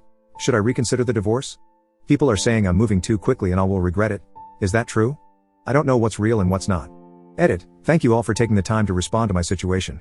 I have read all your comments and some of you touched on important subjects and I will have a discussion with my wife in a moment. I will keep you updated. But I think divorce is really the best route for me and my kids. Reading here has helped. Update for the story. Okay, I'm back again. I'm trying for the second time because I've been getting email after email asking me for an update. Thanks for your concern. Guys, I understand your curiosity and I'd like to clear up a few things. Firstly, my wife and I are in a sort of good place right now. It is not because we are reconciling. No, I'm still divorcing her. The last update I posted up, which was taken down by the auto mod, explained in great detail our situation. The short version is my wife is still begging for another chance and is doing whatever it takes to get it. I will not give it to her because her affair was way too long for me to get over. If it had been a one-night stand, that would be a different story. But no, 2 years is just a slap in the face. I have gone to a few therapy sessions with her because I'm not a monster and still love her. One session was very good and made me understand that my wife is actually remorseful. She has not been perfect with how she handled the fallout of her affair, but she has been trying pretty damn hard. Second session was a mess of her upset at me for continuously contacting the boss's wife and her being afraid of a revenge affair. It was the angriest I ever was through this whole mess and we did argue a great deal later because I refused to do what she wanted, which is no contact with the boss's wife. That was resolved when I promised her that there will be no revenge affair. I know I don't owe her anything, but she's still my wife until our divorce and I still want to hold true to my commitments. I have been going to a few more sessions with her just to see her progress. Yes, this therapist is an individual and marriage therapist. No, I'm not going to these sessions because deep down I want to save our marriage. I want to see my wife's progress myself, participate if I have to. After the divorce, I will step away gracefully. The boss's wife is still leaving her husband. Her husband is still fighting her. On the divorce, she is as adamant as I am and I will admit we do confide in each other when we have low days. I still do not see any affair happening. We are just on friendly terms with each other. That's all. She is a strong and independent woman who takes no bullshit from anyone. My kids are fine. They know just because we're divorcing doesn't mean we love them any less. They don't want a divorce, but understand why it's necessary for us in an age-appropriate manner. My wife doesn't work at the advertisement company anymore. She works elsewhere. She resigned shortly after I served her. She has been strictly no contact with her former boss. According to her, she reached out on forums to get help on saving the marriage and used that advice. I've been reading a lot here and at first I didn't understand why people stayed with adulterers. But after seeing my wife work her butt off to be a better person, I can see the temptation. She's not a monster. She's just flawed and made horrible choices, which she's learning to be better from. She has offered me everything under the sun to be given another chance. I'm not so sure I have it in me. The closer divorce comes to being final, the more at peace I feel. We recently had a long discussion of her asking to have a chance after divorce. She has offered a post-nup. I was not completely opposed to it actually. But it would be a very very long road for her to travel for me to even consider it a possibility. She seems quite willing, but I don't see how that would benefit any of us. To be honest, a huge part of me wants this divorce out of a fleeting sense of justice. It's the only justice I can get without lowering myself to an adulterer. My mom and I made up after I revealed more about my wife's affair. Although now she's absolutely furious with my wife after learning the details. I don't know how to navigate that one. Rant, revenge affair. Okay, I didn't want to write here until my divorce was finalized, but I'm just pissed off today and really want vent. As many of you know, my wife is scared crazy about a revenge affair. Simple reason is because I'm still in contact and see the other woman she betrayed. My wife is very insecure compared to other betrayed spouse. Is that how it's spelt? Other betrayed spouse is younger, a model, very attractive and owns a successful business. It makes my wife paranoid that I will give in to temptation and cheat on her as revenge. I still cannot believe the nerve of her to give me the two wrongs don't make a right speech. Of course, she isn't wrong and I don't intend to ever follow through, but her hypocrisy infuriates me. Every time I'm going to visit other betrayed spouse, like yesterday, she gets extremely sad or extremely clingy. I don't know how many times she has thrown herself at me just to make sure that I don't cheat on her back. I reject her attempts and it only makes things worse. It absolutely floors me that cheaters are this selfish, only thinking about themselves and their pain while the betrayed have to trudge along and try to pick up the pieces. Another thing, our kids still see their kids. I never go to other betrayed spouse without my kids. But no, my wife still thinks I have it in me to be as heartless as she was and take any opportunity to bang the woman. Laughable shit. OM is still living in their holiday home, begging other betrayed spouse to take him back. I'm not going to lie, it brings me a sense of great satisfaction to see him suffer the consequences. He has not tried to threaten me because of how much leverage I have on him. He has to deal with the fact that I'm still in contact with his wife. He is allowed to visit his kids anytime he wants, but doesn't want to see me, so he makes sure I'm not around and then visits. I pity the guy honestly. Currently, my wife has been super apologetic.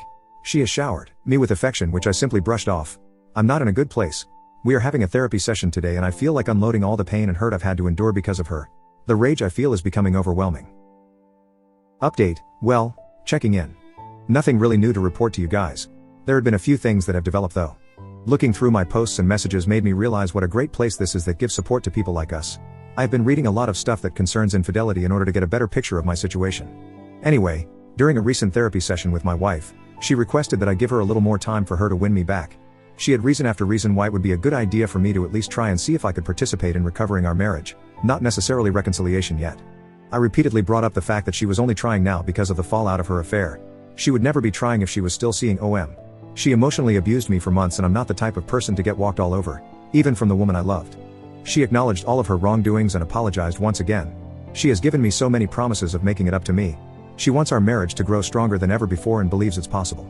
I asked her if she was willing to put up with my rage because I have plenty to spare. She was like absolutely, and she would like me to unload on her whenever I feel like it to help myself process the pain. Usually when I asked her why she had an affair, I get a million excuses. This time she was forthright and told me there was no excuse for what she did, and she would spend every day for the rest of her life showing me through her actions that she was truly remorseful and would never hurt me that way again. She actually unloaded feelings onto me and it made me understand a bit that she really was very insecure of herself and jealous of other betrayed spouse. The affair made her ego skyrocket and she liked feeling beautiful and desired. She acknowledged that the affair was definitely a fantasy and would never last. She hardly thought about the consequences but did think about it from time to time. She regrets ever having the affair and says will live with this guilt for the rest of her life. She will probably never forgive herself. She told me she could never hold a candle to other betrayed spouse, and the reason she was so sure I would cheat back is because other betrayed spouse is not only beautiful but she is a woman with integrity. Not once has other betrayed spouse ever said a mean thing to her or threatened her. It was all my wife's insecurities talking and maybe the fact that I was angry at her for betraying me. Here's where it gets interesting. The therapist asked me what would it take for me to consider my wife's proposal. Nothing came to mind. I was honest and told her a time machine because what I have now is a sham of a marriage and I never signed up for it. She told me all marriage face problems ranging from infidelity to death. It's how those problems are dealt with that shows the strength of a marriage. I honestly could not believe where this conversation was headed and I told the therapist to focus on my wife, not us. The therapist told me my inability to listen to logical reasoning might be a problem communication-wise. I did not disagree. My wife and I had a long talk during the drive home. She questioned if I felt emasculated due to her affair. Considering she had never asked me that before, I was genuinely surprised by the question. I answered yes. She shocked me by asking if I would feel better if I slept with another woman. I again told her I'm not nor will have a revenge affair. She explained that she was talking about a trial separation where I go out and get my mojo back. She will remain faithful and wait until I'm good and ready to come back to the marriage. I thought she was desperate before, but I found her proposal crazy. I asked her how that would benefit the marriage in any way for both people to be having affairs. She told me mine would not be an affair because we would be separated with conditions aligning with my freedom to see other people in place. I told her that's a huge risk on her part and she responded that we were getting divorced anyway. So if this doesn't help us, at least I can see what the outside world has to offer. I obviously rejected the idea because it seemed way out of character for her to propose that. My wife has been strangely calm and patient these few weeks. She's like a different person from the crazy insecure one. Of course, I know not to trust her for my own sake. It's very difficult though. Even though she doesn't want it, she has been very generous in the divorce. I've read so many times where divorces gets nasty but not mine. It feels quite unreal to be in this situation. It's difficult to navigate. Edit to add, let me make it clear I'm still going fully through with the divorce. I'm interested in hearing people's opinions on this. Update, back again. Hello, everyone. I have another update in this sorry state of my life. Before I get into that, I'd like to thank the people who continuously reached out to me in support. So, currently, my wife and I have decided to be civil and spend the holidays together as a family. It will be the last holiday that will ever happen, although my wife is still hoping otherwise. I wanted to do this for our kids' sake. I love my kids. Our divorce will be final in the middle of February, for those of you who were curious. We have split everything half and half, although she has been very generous on her side. Still don't know whether it's a tactic and she might turn nasty later, but so far she has been nice and confesses that it's because I have been a great husband and father, so she feels I should get a more than fair divorce considering what she has done. That is not to say that she will lose a lot out of the divorce, but I do get slightly more thanks to her. I have decided to stop going to therapy with her. It was giving her false hope and sending her mixed signals. She has confessed that she has a burning desire to be intimate with me. Throughout the time I've been absent here and her understanding that I felt emasculated and undesirable thanks to her affair, she has been frequently, and I mean frequently, trying to engage me in sex. In all honesty, my wife hardly initiated sex before all this, so I found it a bit upsetting that she was doing it now. Over time, I grew to appreciate the fact that she saw this as a hang-up of mine and wanted to address it. I've rejected her though, but she still persists, adamantly stating that this has nothing to do with reconciliation and she just wants me to feel good and desired. I have cut off contact with other betrayed spouse for now because things were getting a little too personal for my liking. To the person who pointed out that I was having a revenge affair, I guess you were not way off. I didn't even realize it myself until other betrayed spouse confessed that she does want to try and see where this relationship between us goes. She has stated that she would wait for my divorce to be finalized before we tried anything. I was very confused and had no answer for her. So we have decided to take a break from being around each other until everything is sorted out. Other betrayed spouse is an attractive woman, but I don't know if I can return her feelings. I don't know how to handle that at all. Someone insinuated that being around other betrayed spouse was affecting her possible reconciliation with her husband. I assure you that I have nothing to do with her decision to leave OM. She is done with him and that's all her. We do not talk badly about our spouses when we're around each other. OM recently met me in person to apologize for everything that happened. He was always an arrogant guy and this experience really humbled him. I did not accept his apology. Call me petty, but I don't give a shit about what that asshole's going through. I have a question. Is it okay for me to have sex with my wife even if we're not reconciling? I have to admit I miss having sex. I miss the intimacy and closeness of it all. My wife is eager and has been trying everything possible to initiate it, new lingerie, sexting, touching, letters etc., and sometimes I find it hard to resist. She even threw away, burned and replaced anything that had to do with OM in my house without me asking her to because frankly I just didn't care to know exactly where they had sex. It's not easy for me to switch off these feelings. Is this a trap? Am I being played? Before someone says kick her out of the house, I have already tried that and I want her here because it's less of a hassle until the divorce is done. Rant, it's finally dawned on me. Now. I thought I wasted all these years on a woman who was nothing but worthless, but she gave me great kids and great memories. These things I will never forget and will cherish as a man. But I finally understand I can do better than her, and I'm going to do better than her. I have had a flood of people giving me advice on how to deal with this situation. I finally understand that I deserve better than her. She screwed me over, put me down and made me feel less than when another man showed her attention. She literally invested her energy in another dude. I can't believe I'm finally coming to terms that I'm over her only now. Now she does whatever it takes to keep me. Now she's investing her energy in us. Now she wants me to be happy when she didn't give a damn before. Now she wants to be this adventurous person in sex with me. The sex we had was never mind-blowing, but I liked it. Now I see how much I've missed out on. Through her text with OM, I know just the tip of the iceberg how graphic their tries were. Now she wants to show me just how much she loves me when admittedly she has been quite lazy before. The lazy sex speaks volumes to me. Now she gives me space and is happy and supportive of anything I do, when before it was all about giving her attention and providing for her at the same time. Now she values my boundaries and goes above and beyond to add to them. Now she sees me as the king I wished she saw me as before. But no, I had to smack her off her pedestal first. Now she's the ideal woman, but it seems fleeting to me. Now she is completely transparent with me about everything. She is brutally honest too, even if it will upset me or embarrass herself. I don't think I've ever seen any woman with a constant look of shame on her face before. She wishes this affair never happened. I can see how much she kicks herself every day. I can see the hopelessness on her face when I'm just not receptive to anything she does. She looks so miserable, especially when she tries to hide it. It makes me hate myself sometimes, but to me it's necessary. Why can't I see this as a positive thing? Why can't I judge her for her actions now? They show remorse, right? Many people have LTAs and come out even stronger than before, right? Why am I basing my decisions off emotion and not a place of mature objectification? Someone else will end up getting the better and improved version of her while I venture into another uncertain relationship. Why not fight for this when everything seems to point to something good in a future? These are the lines I've been given and I have one answer. I will not accept disrespect. Maybe I was willing to in the early stages of discovery, but I woke up from that quickly. This is to answer the people who have pimped me and regularly asked about my situation. I'm going to enjoy this Christmas with my entire family and then move on from my wife. I decided to stop listening to the nonsense I created in my head to keep my wife's control over me and move on entirely from the idea of her. I will not be dating her or giving us another chance. We are over for good. I like to say that my wife isn't a villain and that is true. I want her to be happy as well. But it will never be with me. She has shown me that. I've called other betrayed spouse today and offered her dinner after the holidays for her support when I absolutely hit rock bottom. She said she would love to. I know this stuff doesn't happen often. But we really supported each other throughout all of this and I owe her thanks. Before people start talking about how much I planned this with OBS, I honestly did not. My emotions have been so screwed up this few years that the very thought of another woman never crossed my mind. And it's dinner, nothing else unless we both want it. But the closer divorce gets, the more I realize I actually have options and one option has been right there. What about OM? I don't give a flying FK about the dude. I do not think I will marry again, and I will tell this to any woman. Although my divorce hasn't been much of a hassle, I am losing a lot of money still. The whole idea of marriage just seems like a sham to me now. Sorry for being so cynical right now. I don't want this post to offend anyone. But I'm still jaded. I gave my best years to this woman and I'm starting to realize how little I got back. Happy holidays. You won't be hearing from me for a while. Update. Officially divorced. It's been a long time coming. I did mention before that I would come back and update for the last time here. It's over. My ex and I have officially separated for good. It happened almost 3 weeks ago. For the better part of a few days after the fact, I grieved like I lost a loved one. I think it hit me extremely hard that my marriage failed so spectacularly. Never cried that hard ever since I discovered the affair in the first place. I raged a lot too. Definitely one of my lowest points. Everything has been organized for my ex, partially on my part for the kids' sake. She moved out of the house and I'm looking to buy her out of her part of it. She lives in an apartment now. Very big downgrade for her and it pretty much depresses her. She is still going to the therapist. Still invested in reading and studying infidelity, don't know exactly why.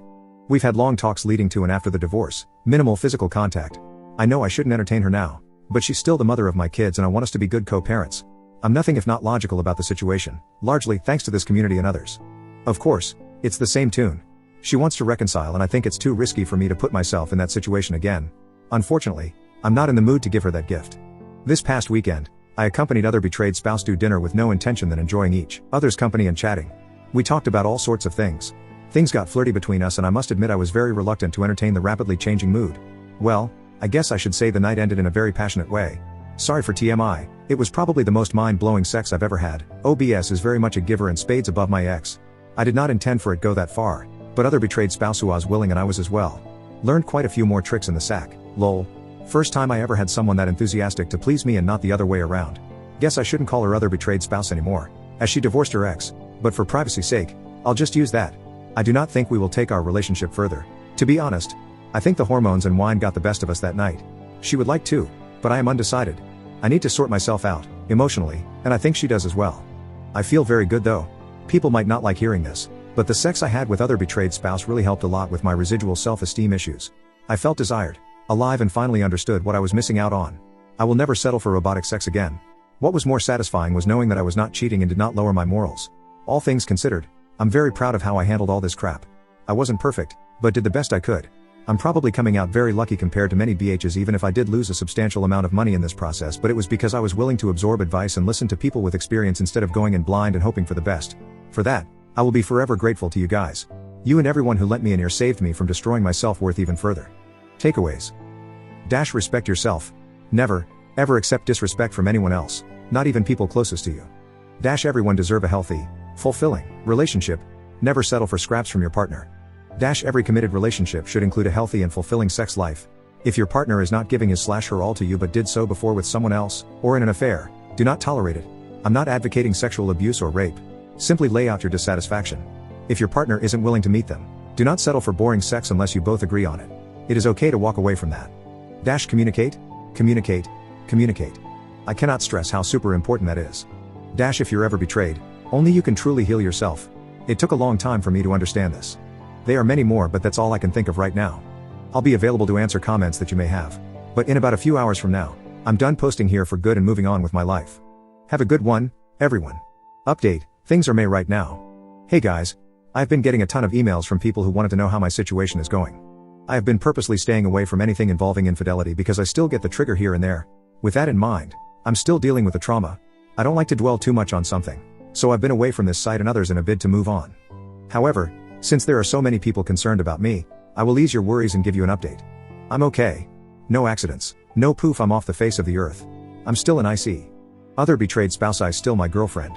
She managed to settle her case with OM when it came to child custody and finances. She could have been vengeful and taken him to the cleaners, but instead she handled that situation maturely. There is indeed some friction between the children over all this. We are trying to deal with it as best as possible. We have had to start their therapy to make sure that they properly adjust and understand that the relationship other betrayed spouse and I have has little bearing on them. But we do consider them important when it comes to how this situation is handled. This is extremely hard because not everyone is on board. My daughter. My ex and OM do not like being around each other.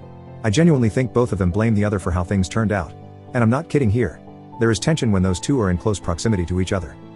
My ex STL wants a second chance and is probably angry that other betrayed spouse is in the way of me seeing things clearly and not throwing away all we have indefinitely. This woman is so deluded, I'm genuinely worried about her antics. She tried something at a 4th of July party a friend of mine threw. I shut it down, but I guess not firmly enough. I did not believe the people that said she would be pinning for me, but you guys were right. She wants to come crawling back in a bad way. Other betrayed spouse is letting me handle that. But she's getting sick of my ex, too. Did I mention my ex hates other betrayed spouse with a passion? I really thought that my ex was changing herself for the better. But ever since I left her ass for someone else, she's been a train wreck. That's what I still don't get. I treated her better than I treated anyone else in my life and she treated me like crap. But the moment I basically say F you, she doing backflips trying to get my attention. I don't know whether it's something I should be angry about. Well, there you have it. Y'all can rest easy now. I am worried about my daughter. Hi all. I am not new to Reddit, but I am new to this sub. I've actually been looking around for good sources to deal with the situation I'm in. Feel free to check my history to get a better background, but I'll summarize it here for you all. My ex-wife had an affair. It spanned on for approximately 2 years. During this time my ex-wife was kind of abusive towards me and compared me to her OM a lot. Our sex life was worse than it was before, and I initially took all the blame for my shortcomings. Once I discovered the affair, I didn't immediately have a plan to leave her, but it slowly came to pass one weekend when she left to have fun with OM and lied to me about it. I reached out to other betrayed spouse and we worked together to divorce our respective spouses. During this process, the affair was disclosed to our children in an age-appropriate manner. Mommy broke a promise to daddy type of talk. No details. Just we were going our separate ways, but we still loved them very much. They took it as well as anyone in this situation would hope. But of course didn't want the divorce to happen, which is also completely understandable. My ex-wife had been insistently pushing for reconciliation, but it wasn't in me to give her another chance. I forgave her, understood it wasn't about me and wanted to be done with the relationship. The closer divorce came to being finalized. It was very costly, but the financial damage wasn't too great. I also need to mention that shortly after the divorce, other betrayed spouse and I slowly started a relationship. At first, it was akin to FWB, but now it's a lot more serious. If it wasn't for us supporting each during the fallout of the affair, I think I might very well still be with my cheating ex. That, or killed myself, half joking. Anyway, I talk to my kids all the time to understand how they're dealing with this. I try to make sure our conversations are open, and if they dislike my relationship with OBS, they can tell me so and I would not be offended because I don't want to put them in a situation that will mess them up in the future. My son 10 loves OBS. My daughter prefers a little more time adjusting to the new dynamic. She's 15. She says she wants to see me happy and doesn't want to interfere with my relationship with other betrayed spouse because it's not her place. I told her that I want her to be happy, too. If she doesn't like other betrayed spouse, then she can say so and I won't mind. She says she's fine with other betrayed spouse and just needs some time. We have had many discussion with them about healthy relationships. I've had many discussion with my daughter about her fears and worries. So far, she seems pretty supportive of me. Other betrayed spouse and I are very discreet with our relationship so as not to overwhelm all the kids involved. My son, daughter and her 2 daughters. Everyone, and I mean everyone, is in therapy, even OM, separate issue altogether. As you can tell, this is indeed a bizarre situation. Which leads me back to my daughter. The fallout of the affair and decisions made have definitely strained the relationship she has with her mother. She openly tells me that she hates her because if it wasn't for what she did, none of this would have happened. She is extremely rebellious when it comes to her mother. She sulks when it's her mother's turn to take her. She brushes off her mother attempts at affection. She even cursed at her once, which resulted in me stepping in and telling to be respectful, which she did follow in that incident. There have been arguments between the two and it worries me a lot that my daughter is affected in such a severe manner. The ex-wife is trying to deal with it as best as she can, but there is so much she can do on her own. She wants my assistance in re-establishing a relationship with her daughter because it was my decision to divorce. I could throw her cheating in her face. It was her fault. I am above that, but it puts a lot of doubt on how I handled this situation. Things to list that I am worried about. Daughter has no respect for her mother. Daughter wishes things could go back to before. She doesn't know her mother abused me. Daughter is in therapy, but I don't know how well that's helping her. I am worried that she feels she has no voice and no control over the situation, therefore overwhelmed. She has handled my relationship with other betrayed spouse well, but I am worried she is hiding her emotions. I feel like I might have screwed up my kids' lives by divorcing their mother. Not going back to that toxic person though. Any advice is highly appreciated. Update. I know you guys were worried about me. Hey, all. Yes, I've seen your inboxes and chat requests. Sorry for not responding. I'm not active anymore here, but I'm very much aware that there are people who have been trying to check in on me and my situation. I'll ease your worries with this update. Be warned, this isn't a happily ever after here. Let's start off with the big elephant in the room. How are other betrayed spouse and I doing? Actually, fantastic. If I knew a woman like her was out there earlier, I would have hunted her down years ago. Lol. All jokes aside, I have never had a stronger relationship with any woman besides her. Because my ex-wife put me through the ringer so much, I had little clue what a healthy relationship looked like. I still doubted myself. But other betrayed spouse has helped me through this and is a phenomenal partner. I'm very much in love with this woman. She has shown me time and time again that I mean a great deal to her, and I feel the same way towards her. Nothing more than a girlfriend. Though, I'm still doubtful of the whole idea of marriage. We're still doing things privately and involving the children as little as possible in the whole relationship thing. But yes, the kids know we're dating. As for the kids? It was a bit of a rough start, who am I kidding? But they are getting along really well now. I think it mostly has to do with us being heavily involved in their lives and making sure they had an ear to talk to whenever they had problems. Also, lots of therapy. My daughter and son love other betrayed spouse to bits. She has a way with kids. Her children like me a hell of a lot more than almost 2 years ago. Her youngest even started telling people that I'm her stepdad at functions and outings I took her to, which greatly surprised me. I was worried she felt forced to see me that way, but she said she liked me a lot and I make her mom happy, so she's happy I'm her stepdad. You don't know how emotional I got after hearing that. Hit me like a ton of bricks from out of nowhere, but I did put up a valiant front. I like seeing my kids happily playing with OBSs. Although, they've formed a united front to relentlessly tease my son, who is the only boy and youngest of the bunch. Yeah, no idea if I should laugh or cringe at that one. So how about my cheating ex-wife? We are on good terms. She has been working really hard, on her own, to repair her relationship with her daughter. And I was happy when my daughter told me she could find it in her heart to forgive her mother for what she did. They have been through a lot these years and have progressed well together. Even with that, I don't think my ex-wife has fully accepted that we are done as a couple. She still seems to be looking for or hinting at a second try. She's been going to the gym and still attending individual therapy. Overall, she seems much healthier now, but I don't really care. I've made peace with the past. It's her problem for not doing the same. She talks more with other betrayed spouse now, which is reciprocated, but other betrayed spouse regularly regards her with skepticism, which she should given all that's happened. OM is a lost cause. I didn't realize what a mess the guy would be. All that money and no brains. He has a girlfriend now, but his kids despise her and are very open about it. It took me some time to see how full of himself the dude was. To be honest, I don't like his girlfriend either.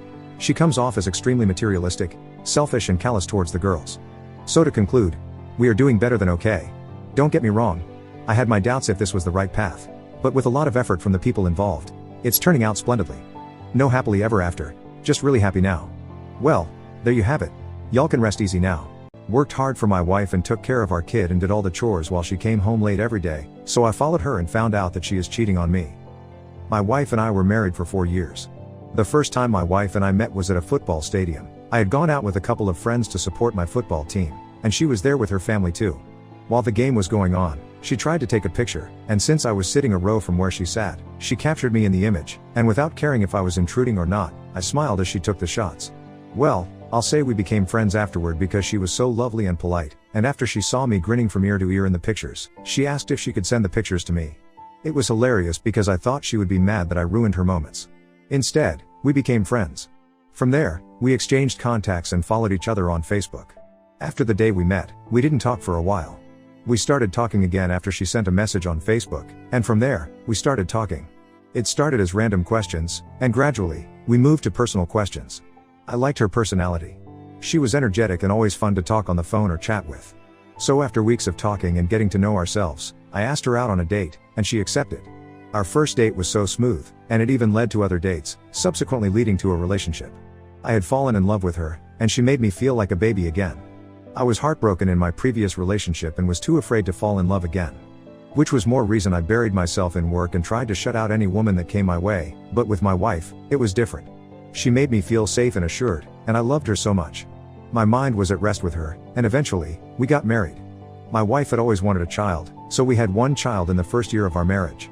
She was already 2 months pregnant before we got married, and although I didn't want a child so fast, I agreed for us to have a child because of how excited she was.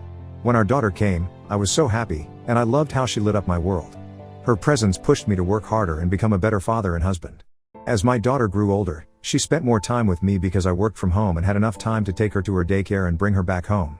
My wife was a nurse, so the only time she got to spend time with our daughter was either on her days off or when she was at home.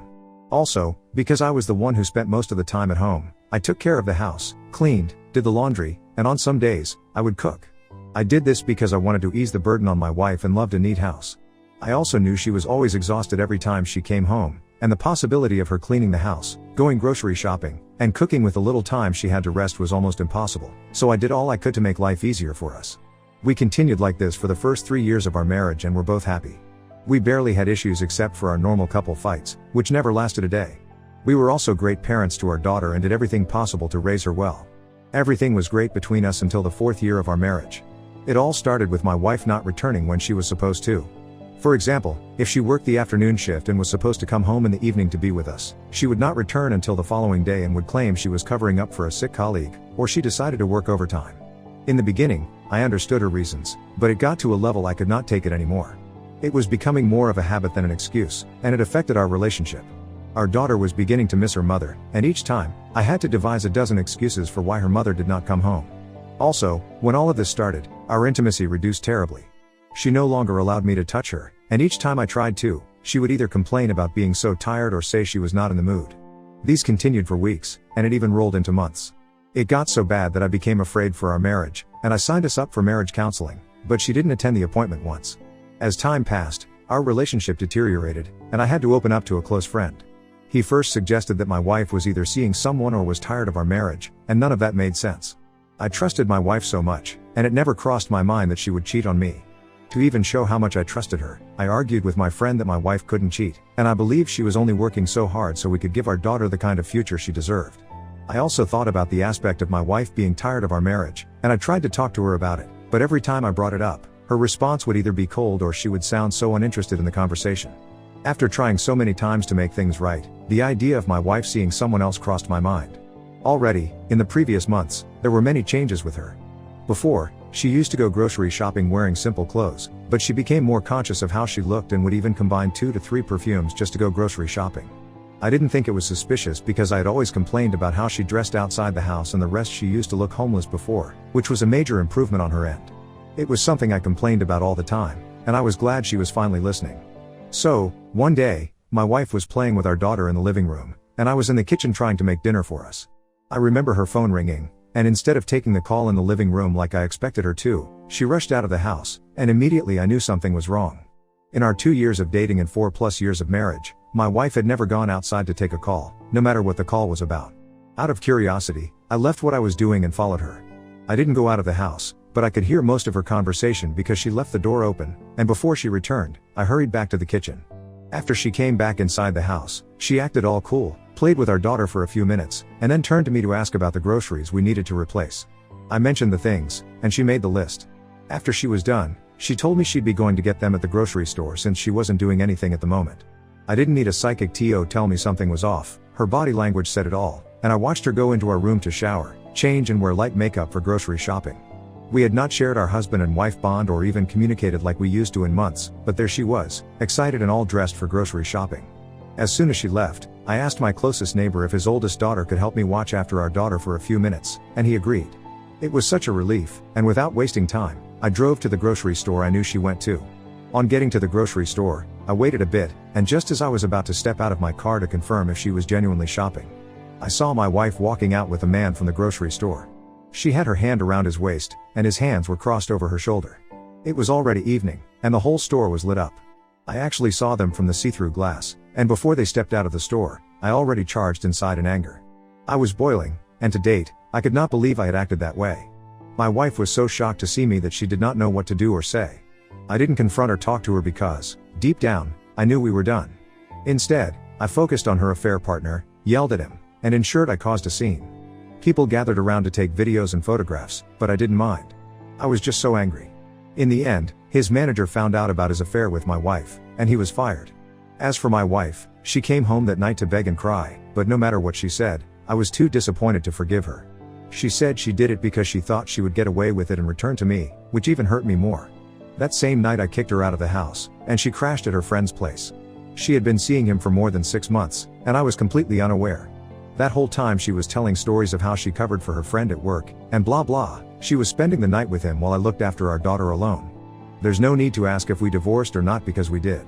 I could not just forgive her or forget she cheated on me while I was trying to be a good husband and father. Thankfully, I won custody of our daughter, mainly because she was never around in the first place, so it was better she stayed with me. It's been over a year, and I still have not gotten over the pain and hurt I felt. I was so disappointed, and I still am.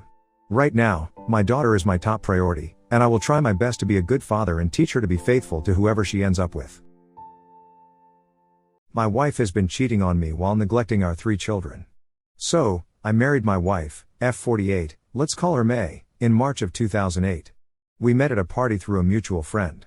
She had graduated from a community college working as a paralegal, and I was finishing grad school for biomechanical engineering. We hit it off right away, and within a few months, we decided to officially start dating. May was great. She was pretty, smart, kind, and would give the shirt off her back if that meant that someone else would be warm. She has one sister that is important to this entire thing. I will call her Jane, F43. Jane and May were not very close throughout their childhood, but they became closer as they grew older. When May and I had dated for a year, there was a conflict with her landlord and she had 30 days to leave her apartment. I obviously did not want her to be homeless, so we decided to move in together. Things were great. One thing I admired is how simple May wanted our life. Things were early, but we were seriously dating. We talked about kids, about moving to a different part of the country, what we wanted in life, and it was like we both checked off all the boxes. When I finished my graduate degree, I proposed to May and she said yes. At this point, we had been dating for close to 4 years. Both our families were thrilled, and we ended up having a small wedding, saving most of our funds for the future. My parents paid for half the wedding. I only have one brother who remains unmarried but with a spouse, so they wanted us to have an actual wedding. It was really fun, and it was one of the best days in my life.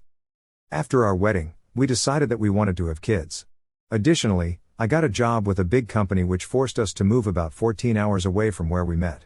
This was very hard on May because she really loved her family, and she was used to having them right there when she needed them. However, we had talked about this prior to getting married, and if the right opportunity presented itself, then we would take it. And this was that opportunity. So, we moved down to a southern city in the US with a great school district and relatively moderate housing prices. That is why we didn't have such an extravagant wedding, because we put a down payment down on a house. It was weird having a house and this huge job, but May and I took it in stride. One thing about my work is that I am required to go on business trips. At first, it was for 1 to 2 days a week. However, as I progressed my way through the ladder, it soon became 5-day trips. From Monday morning to Friday evening. I felt bad because I knew it was difficult on May to have her husband away for so long, but I made sure we had constant contact, and when I got back, I wanted to make sure that I gave her all the dedication she deserved. Plus, the pay was really good for this job. I knew that if I could stick it out for a few years, we would have enough money to start looking into having kids. Well, things changed when May called me multiple times when I was at the airport, getting ready to drive back home after my work week. It was odd because she would typically only call once or twice, but she then texted me frantically telling me that she needed me home ASAP. I asked her what was wrong, but she said to get there when I could. I flew out of the airport, and what was typically an hour drive was closer to 30 minutes. My heart was beating so badly out of my chest, and I was worried that something bad had happened. When I got back home, I flew through the door and it was completely dark. I started screaming for May, but it was completely quiet for a few seconds. Until the lights came on and May was holding a cake with a simple plus symbol on it. I looked at her and was confused. "What is this?" I asked, and then it dawned on me. I asked her if she was pregnant and she said yes. We hugged, cried, and were so happy to finally be parents. We hadn't been trying, but we also wouldn't mind if we had children. From then the next 4 years were an absolute whirlwind. We had 3 beautiful daughters, each one being about 18 months apart from one another. Things started to become crazy, with having little children and my work continuing to pick up. I tried my best to be attentive and lessen my workload to help care for my children. What I did was make it so my trips were actually in town so I didn't have to travel. I would start early in the day, helping May wake the kids, getting them ready, and before I would leave, I would ensure that they were packed, ready for preschool, and good to go. I would then come back in the evening, around 600, to have a home-cooked meal and spend time with my daughters before bed. As the years progressed and my daughters got older, my work required me to increase my business trip days, and it was now every week that I was away Monday to Friday night. I would keep in constant contact with my kids, talking to them every day. On the weekends, I would make sure that we would have either an activity with just the girls and I so May could get a break, or all of us so we can have family bonding. The girls became more independent, and May was thinking of going back to school to get a certification in real estate, but we always held off on the idea until the girls were in their early teens.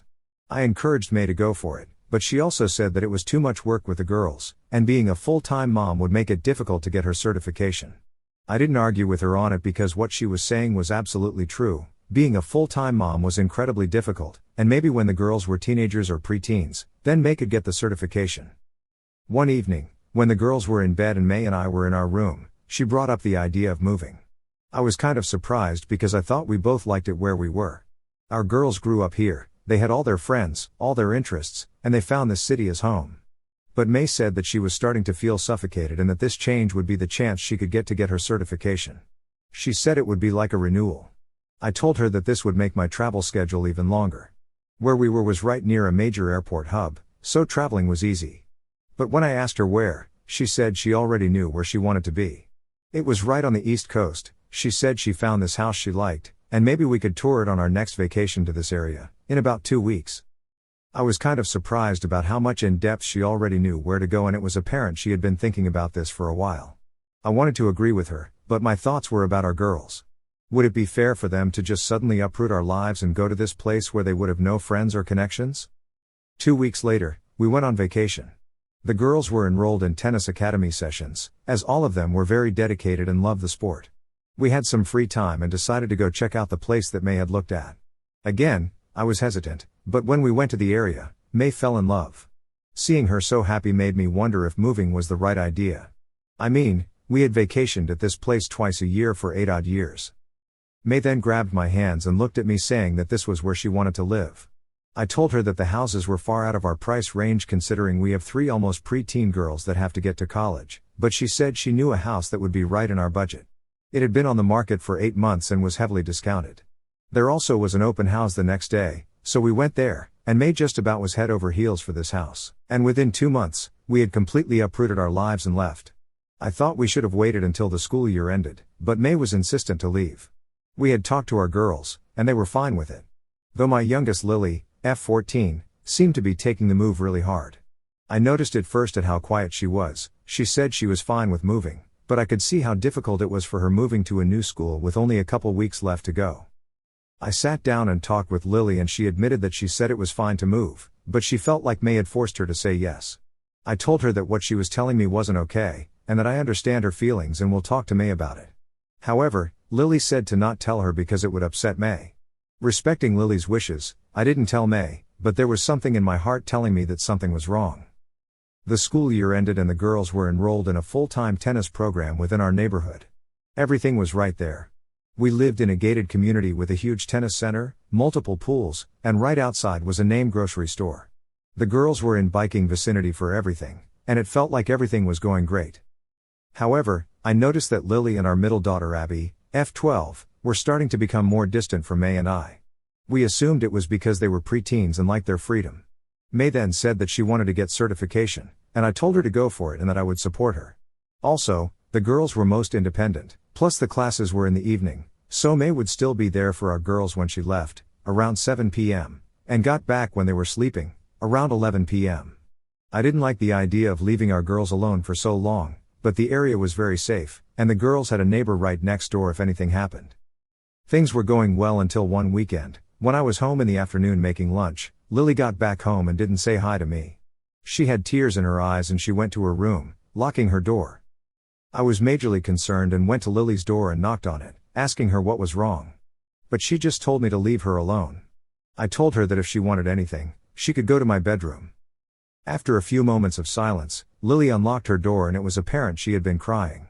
She looked around and asked if Mom was there, and I said no, that she was studying at the library. Her certification licensing exam was coming up. Lily wiped her tears and hugged me, just crying. My heart ached and I just hugged her back, not knowing what to do. Only then did I really notice how small she had gotten. Lily was always a bit bigger in size despite doing lots of activities and eating regular and healthy meals.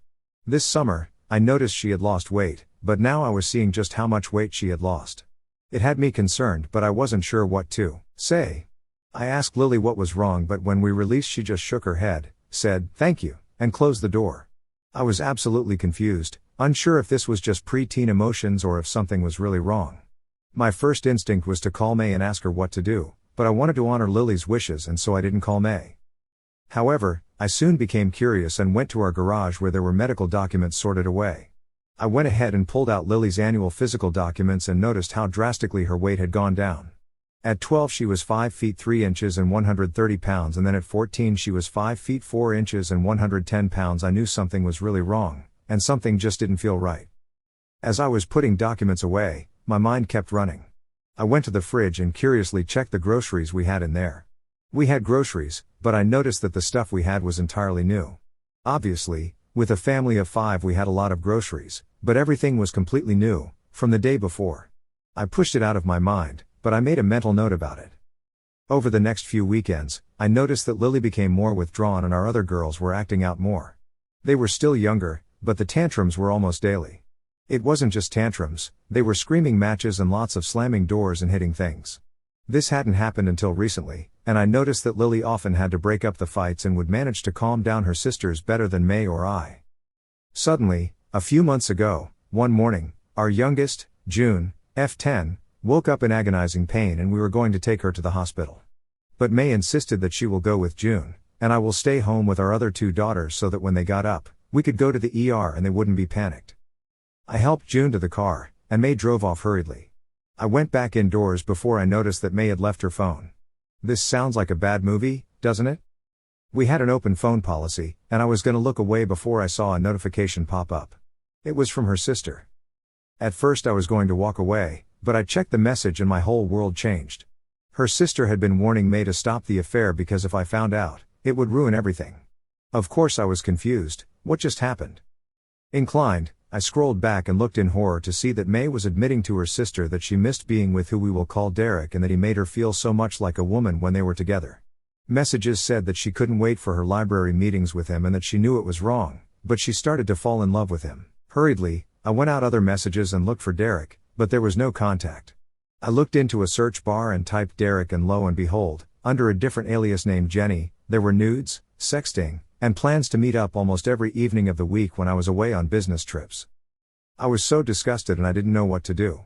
But logically I needed to ensure I had this contact, so I wrote down the number and information and put the message screen back to her sister. Suddenly, this life I had thought I was leading was crumbling down. An affair. For how long? Was it just him? Was it sexual? Emotional? Have my girls seen him? So many questions running through my mind, and behind the anger, I felt blame. If I had spent more time with May, then she wouldn't have to chase another man. After 20 minutes, I woke up the girls and we all went to the ER. On the way, I got a call from the hospital asking if I was June's father and I said yes, and it turned out she had acute appendicitis and was in surgery. I didn't relay this to my girls who were already sleepy, and we just rode in silence with my thoughts and this whole thing. I couldn't be mad at the moment, I had to be there for June. Thankfully, June was okay and was allowed to go home after 3 days. I took off from work for the week and spent as much time with my girls as possible. May had her exam coming up and she would say goodbye to me every night at 6:30. She wanted to kiss me goodbye, but it was always painful when I knew that she kissed Derek with those same lips every night. On Thursday, when she left, Lily came out of her room and came to my room. She was tired and looked like she had been crying. I asked her what was wrong and she admitted to me that she had seen Derek before in our house. She said him by name. Lily had been thinking of telling me for some time but was always so scared. However, she was sick of it.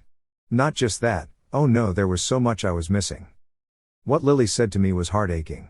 She admitted to me that ever since she was 5, she had to play mom. May apparently locked herself in her room all day and either slept or ate. There were periods where Lily wouldn't see May for up to 3 days at a time. Food would get so low that Lily would have to make 3 to 4 trips to the grocery store and back on her bike just to get a decent amount of groceries. She had been learning to cook but wasn't very good at it. Additionally, she felt like her mom never liked her. She said she had tried to talk to May on various occasions about depression symptoms, but her mom always said that what she was feeling was normal. Then, Lily said she was worried about her weight to May, and May said that Lily wasn't at her ideal body weight yet and she needed to continue restricting meals. Yes. You heard that right. She was telling Lily to have 1 meal a day, that being lunch. Lily had tennis for 6 hours a day, biked close to 10 miles, swam for 2 hours, and then had to watch over her siblings. I was sick. I wanted to throw things, I wanted to scream at May, I wanted to divorce her and sue her, and everything was so red. Lily said she hadn't told me because she was scared too. And God, everything now was making sense. I told Lily that this would be last time that May anything like that to her, and that if she wanted, I could put her into counseling to talk about her feelings. She begged me to not say anything or do anything or else it would ruin the family.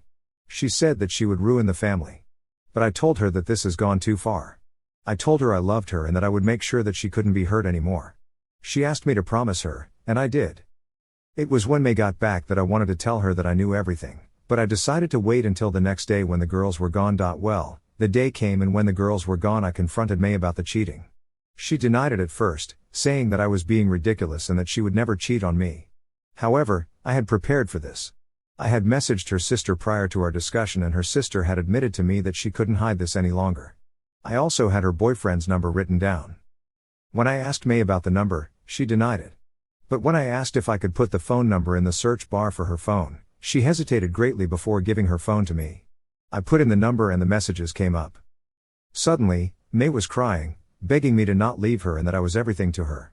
She would end the affair, that it was only because I was gone so much and she had to take care of the children.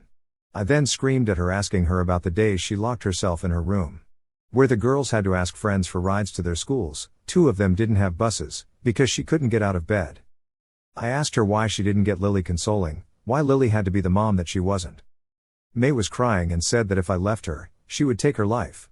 To say I was surprised would be an understatement. May suddenly went to the kitchen and grabbed a large knife, putting it to her throat and threatening to take her life right then and there. I pleaded for her to put the knife away, but she said she would only do that if I forgave her. She said she would stop the affair and be a better mother, but I had to forgive her to do so. I said I forgave her, and then she cried into my shirt saying, "Thank you." This was 2 weeks ago. Now, I am not sure what to do. I have started looking into divorce attorneys and alternate places to go with my girls. My business schedule is so busy that it will be incredibly difficult for me to get remote work, but I have emailed my boss explaining my situation. The issue I'm having is that all our family is over 16 hours away. I haven't told my parents, I haven't told anyone. Besides Reddit now. I want to divorce May and take my daughters. I have found a cheap 2-bedroom condo that is on sale. I sent out an email asking the landlord how much it would be to move in as soon as possible. I can't mess with our accounts at the moment or else May will become suspicious. It's so difficult having to do this because May has reminded me that I forgave her and that we should move on for the sake of the girls. She apparently broke it off with Derek, but I think she's with him. I feel stuck between a rock and a hard place. I hope to update when my boss gets back to me. Sorry if this was a rant/ramble. I have no one to share this with in real life, and I feel like my world is falling apart. I am home right now taking a few remote days so I can watch over my daughter. I don't know what it is like being a single dad. I will have to fight tooth and nail to make sure that I even get my girls. May can easily concoct a story saying that I was abusive and that she should have the girls because I am often away on work and am not willing to co-parent with her. So, I want to thank everyone for your encouraging words and advice. It really has helped me clear my head and start to formulate a plan of what to do. Though I am still a little uncertain of my future, I have decided to take all of your guys' advice and hire a private investigator. There have been no exact pictures/update as of yet, but they said they would hope to get back to me at the end of this week. Additionally, I have set up a few hidden cameras in my bedroom, the door entrance, the kitchen, and the garage. It took a while to rig, but they have been tracking the house for a few days now. With me being home for quite a bit, May has not had the opportunity to possibly meet with Derek. She has made clear guidelines that until she gets her license, she will be out between 6 p.m. and 9 p.m. Do I still think she is cheating on me during those times? Yes, I do. But at those moments, I try to make plans with my girls and spend some alone time with them. This could be watching one of their favorite movies, making a fort and reading books, having a campfire and roast marshmallows, or going to the pool to night swim. I think they have been enjoying the times we have with each other. Lily says that she really appreciates the time we have together. She also said that June and Abby also have been enjoying the moments. It makes me feel incredibly guilty about the times I have not been there for them due to my business trips.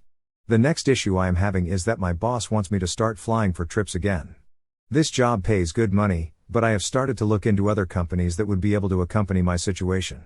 The position I work in is very niche and difficult to find, so many companies are consistently looking for someone to fill in this role or have another one of these positions on board. For the update part, There has not been a lot going on. However, I did reach out Jane and told her that we needed to discuss.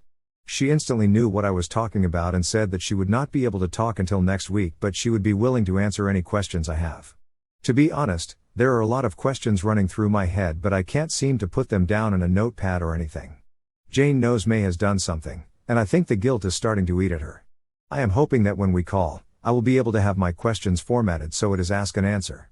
I am thinking of recording the call, but I am not sure if that would be okay. As for May, she has resumed being fine.